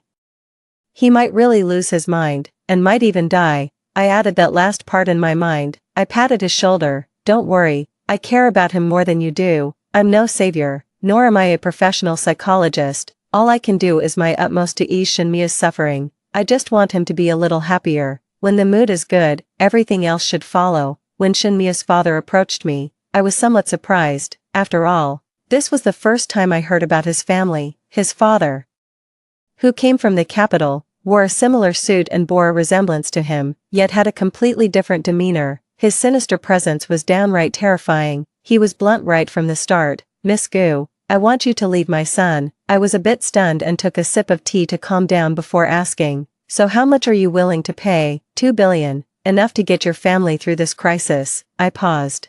I wasn't even aware that my family was in crisis. I studied him quietly for a moment before firmly stating, ours is true love, you'll need to offer more. The necklace Shinmu bought for me alone cost 3 billion, your offer isn't tempting enough. He scoffed. Do you think staying by his side is something good? He looked at me mockingly. Have you been in touch with your ex-boyfriends? Why don't you find out how many of them are still alive? And that Liangsheng. Do you think Shinmu will let him off? And your brother?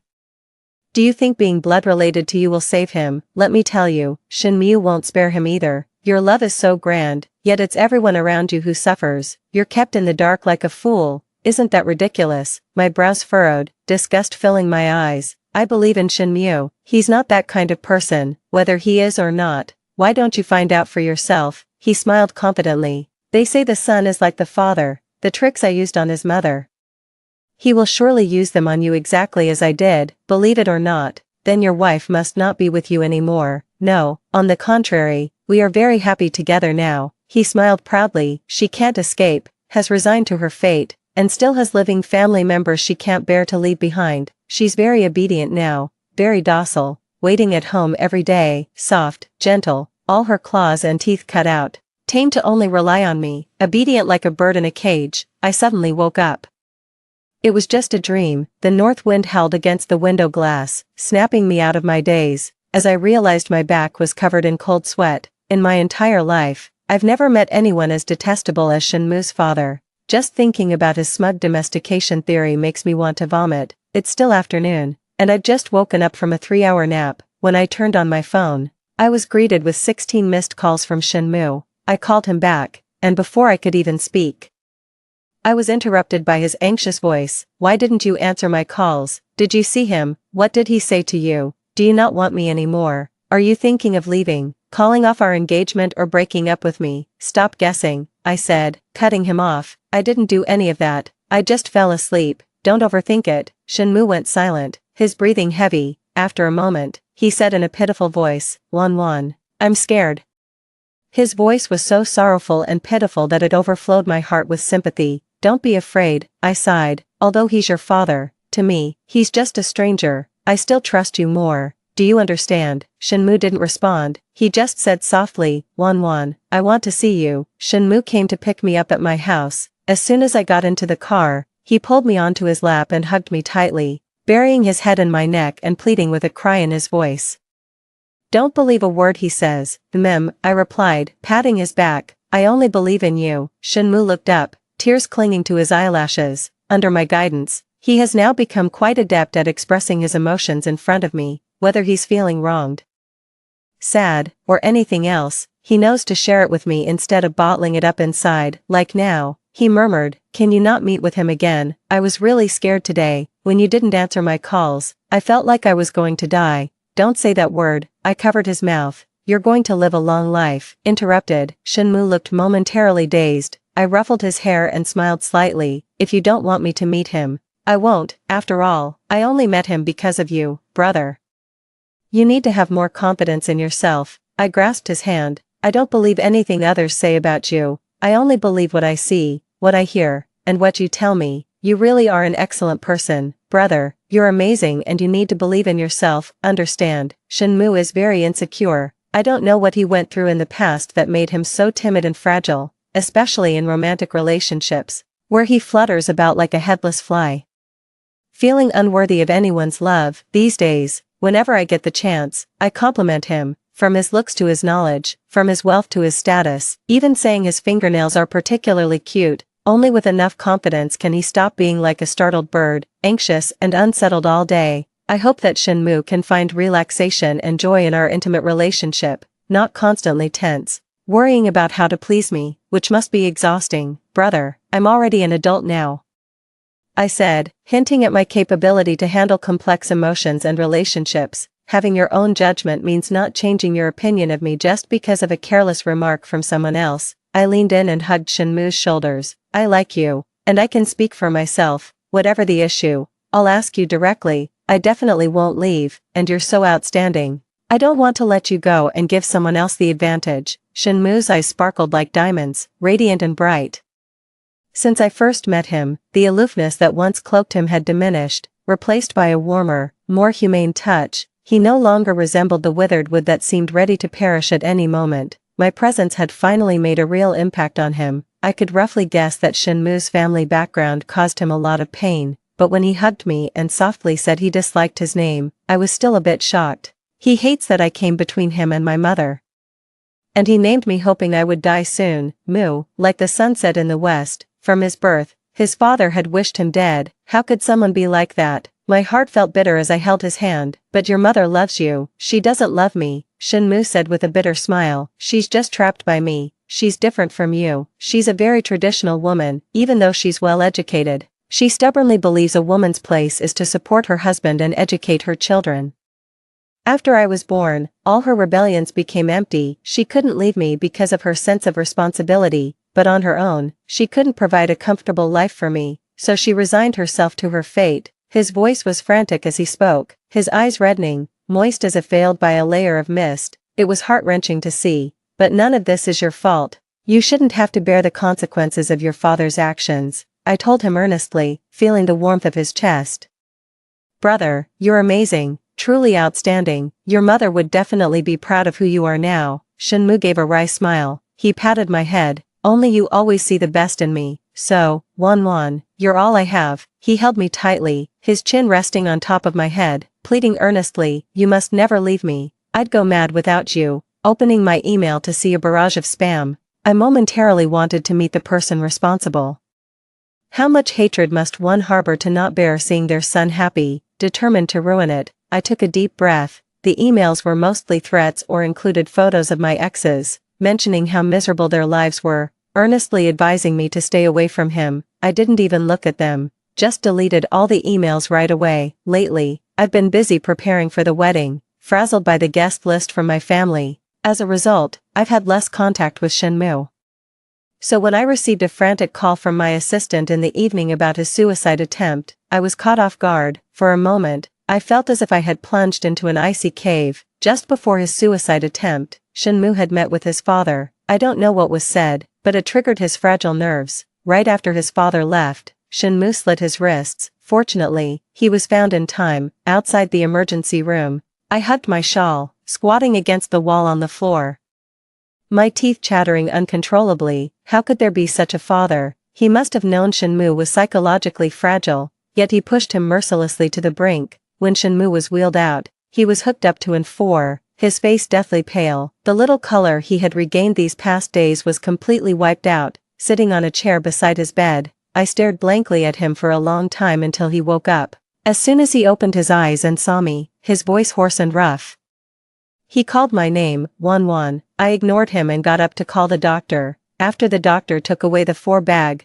I stood by the bed, silently staring at his pale face, scaring him. He anxiously said, if you're upset, just scold me, or even hit me, but don't ignore me like this. Wanwan. He seemed really afraid of this cold violence. Every time I gave him the silent treatment, he'd panic like a child who hadn't grown up, clutching at my sleeve, begging for forgiveness. But this time, I didn't plan to indulge him. I ignored him all day, watching him lost and despondent, sinking into confusion and self-loathing. The scars on his wrists were gruesome, reopened and bleeding again, prompting even the doctor to advise me, consider the patient's feelings first. I know, I said softly, don't worry. Back in the hospital room, Shenmue sat blankly, his gaze empty as he stared out the window. He was too fragile and disheartened, like a body without a soul. Shenmue. I stood 3 meters away and called out to him softly, my tone emotionless. He seemed to realize something, closed his eyes in pain, and refused to respond. I didn't care about his evasion and told him directly, let's call off the engagement. The vase on the bedside table shattered, his expression twisted momentarily, then quickly fell into decay and utter despair. He rasped my name, Wan, trying to crawl out of bed to reach me. His wrist wounds tore open again, blood gushing.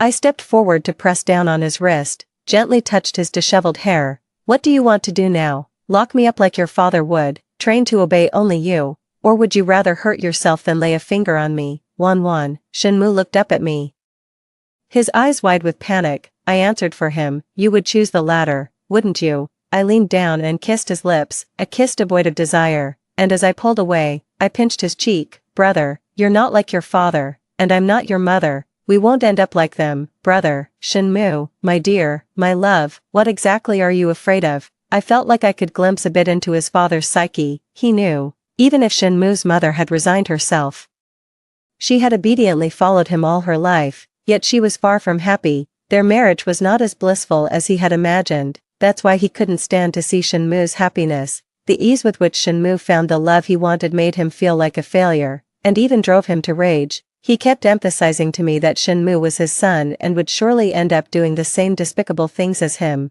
He constantly tried to brainwash Shenmue. I checked the surveillance footage.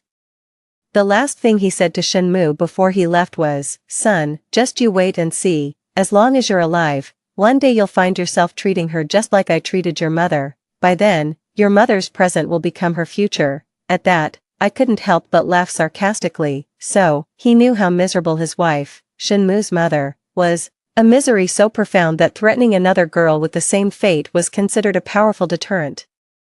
Shenmue didn't want me to end up like his mother. He didn't want to hurt me and despised the dirty genes within him. In a moment of desperation, he chose to end his own life without hesitation. Do you feel how different you are from him? I asked earnestly, kneeling by the bed and looking into Shenmue's eyes. When he learned of your mother's departure, he resorted to coercion. Our fingers, brother. Do you think this version of you could ever hurt me? Shenmue's Adam's apple bobbed, his eyes reddened and filled with sorrow as he looked at me. But I'm afraid, Wan, you're so good, so proud. I fear you might end up like my mother. We won't, I reassured him again. Brother, we will be happy in the future. Human nature is no more than that of a fierce bird, harboring the most primitive and ugly desires.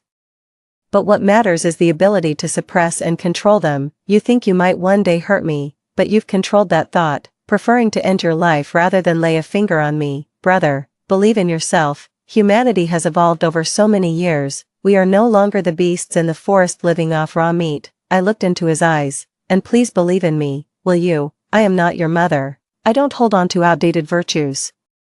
I choose to stay by your side only because I love you, very much so. Wan, brother, I repeated, earnestly telling him again, please believe me. I've been through many relationships and have become indifferent to romance. I also despise those arrogant, misogynistic men. If I hadn't met you, I probably wouldn't consider dating again, just like in my past life, lonely, dying alone on an adventure. Having experienced too much in my youth, I found everything bland, until I met Shenmue. He truly respected me and was so obedient, acting like a selfless tanuki in my presence. From the initial pity to now affection, everything progressed so naturally, no girl could dislike him. I arranged to meet Shenmue's father. In the coffee shop, I gazed at the man in the suit and gently asked him, I heard that your wife used to be a diplomat, quite formidable and impressive on the international stage. Narrowing his eyes, he asked, why bring this up, now, confined to the house? She has become a housewife, her figure and thoughts both dwindling, unable to keep up with the times, which you find repulsive. You've come to realize that it was her vibrant spirit you loved, not the nagging, tiresome woman she has become, right? Shut up. He tried to interrupt. I ignored him, and with a smile, I continued, sadly, it was by your own doing that this tragedy was crafted. I didn't know if he had affairs, but judging by his demeanor, it seemed likely. The passionate love once shared had fizzled out, lost to mundane domestic squabbles. He must have regretted, wondering why after getting everything his way, perfection still eluded him. Let Shenmue go, I said softly. He suffered enough because of you and your wife. Your dissatisfaction shouldn't be his burden, if you remain oblivious. I smiled faintly. Mr. Shen, my politeness now is only because you are Shenmu's father. If I find out you mean to harm him, I won't let you off.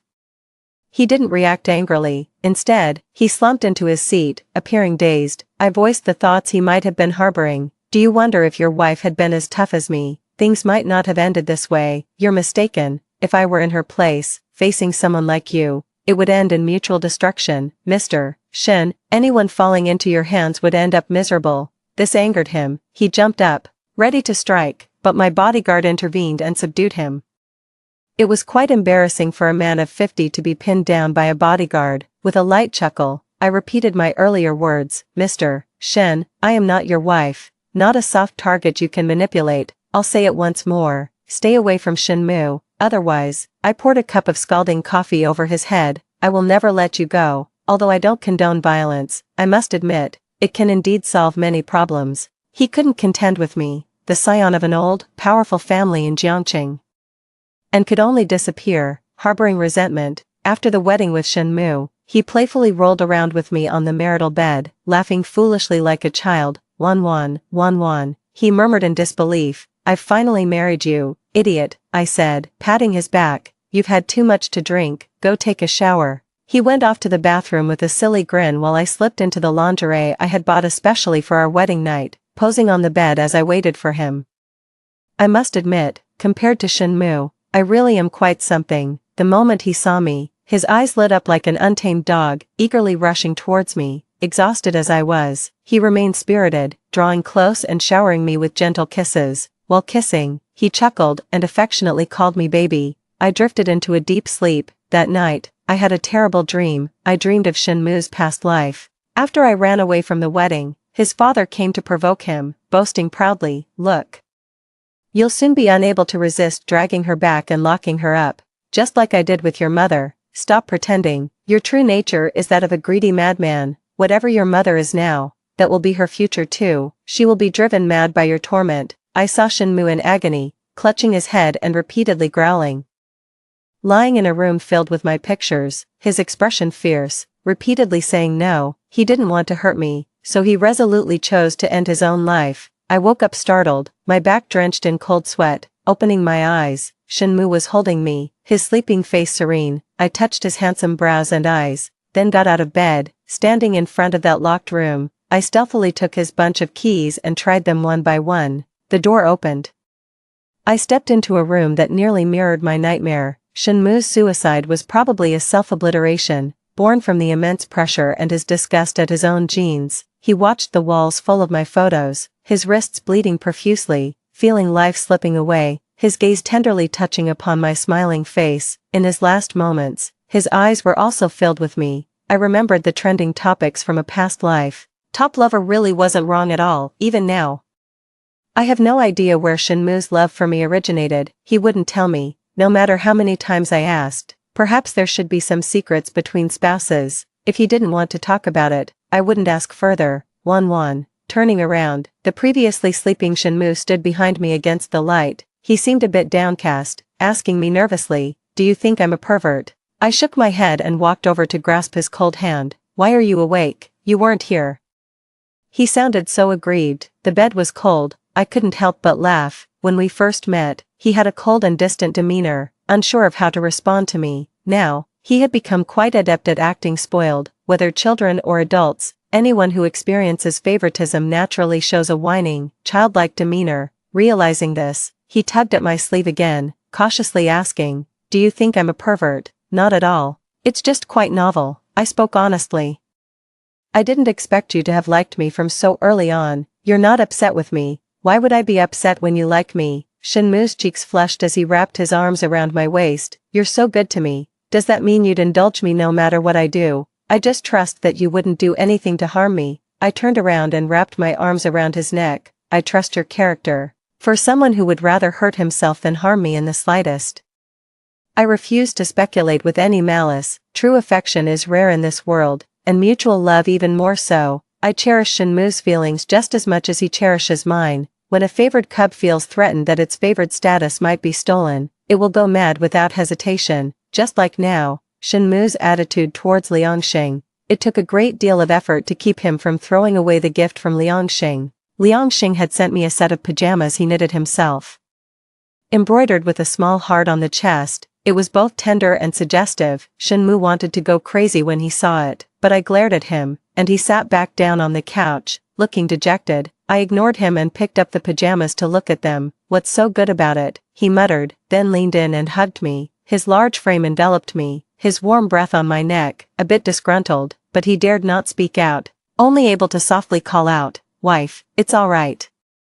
I held his hand with a headache and handed him the pajamas. "You take care of it, don't throw it away." It would be too awkward to let him know, so Shenmu cut it up, venting his frustration, cutting it to shreds. I watched silently for a moment, then couldn't help asking, "Do you have a grudge against Liangxing?" He paused, then grunted in a low voice, "I've always disliked him, despite being so close to you. He's still entangled with other women, not faithful at all."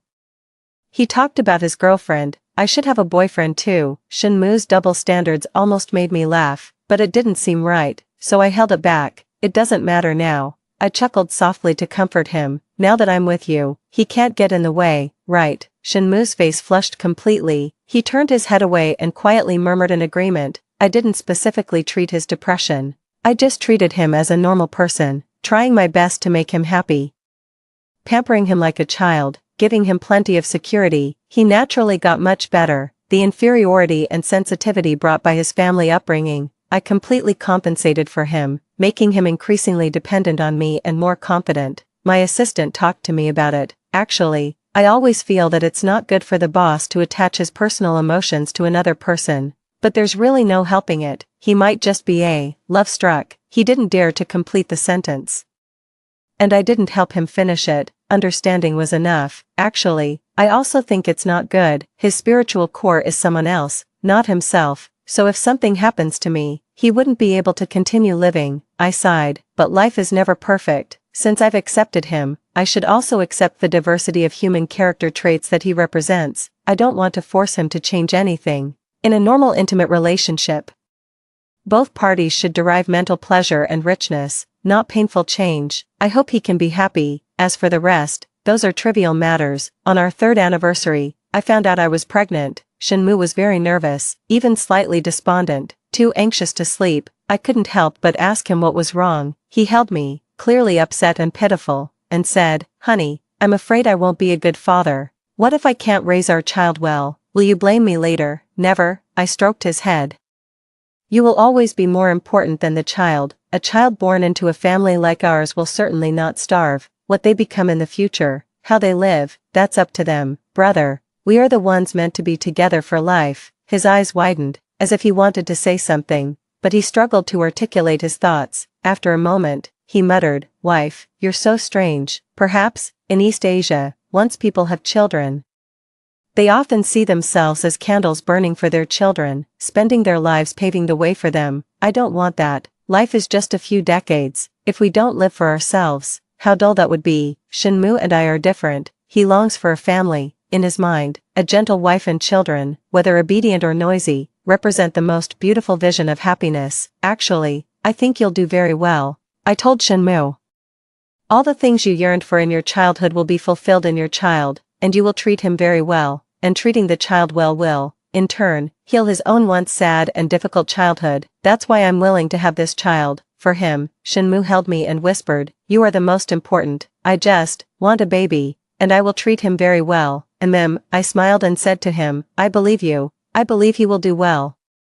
Be happy, and live a long life. I will be there with him, watching him achieve success and enjoy a happy life. We will have a very good future." Epilogue. Shenmu never told Guwan that the first time he saw her was behind the high school campus, near a foul-smelling ditch. He was dirty and smelly at the time, starving, rummaging through a garbage bin for food. Then he met Guwan. She looked like a fairy then, standing at the end of the alley in a white dress, watching him quietly for a moment.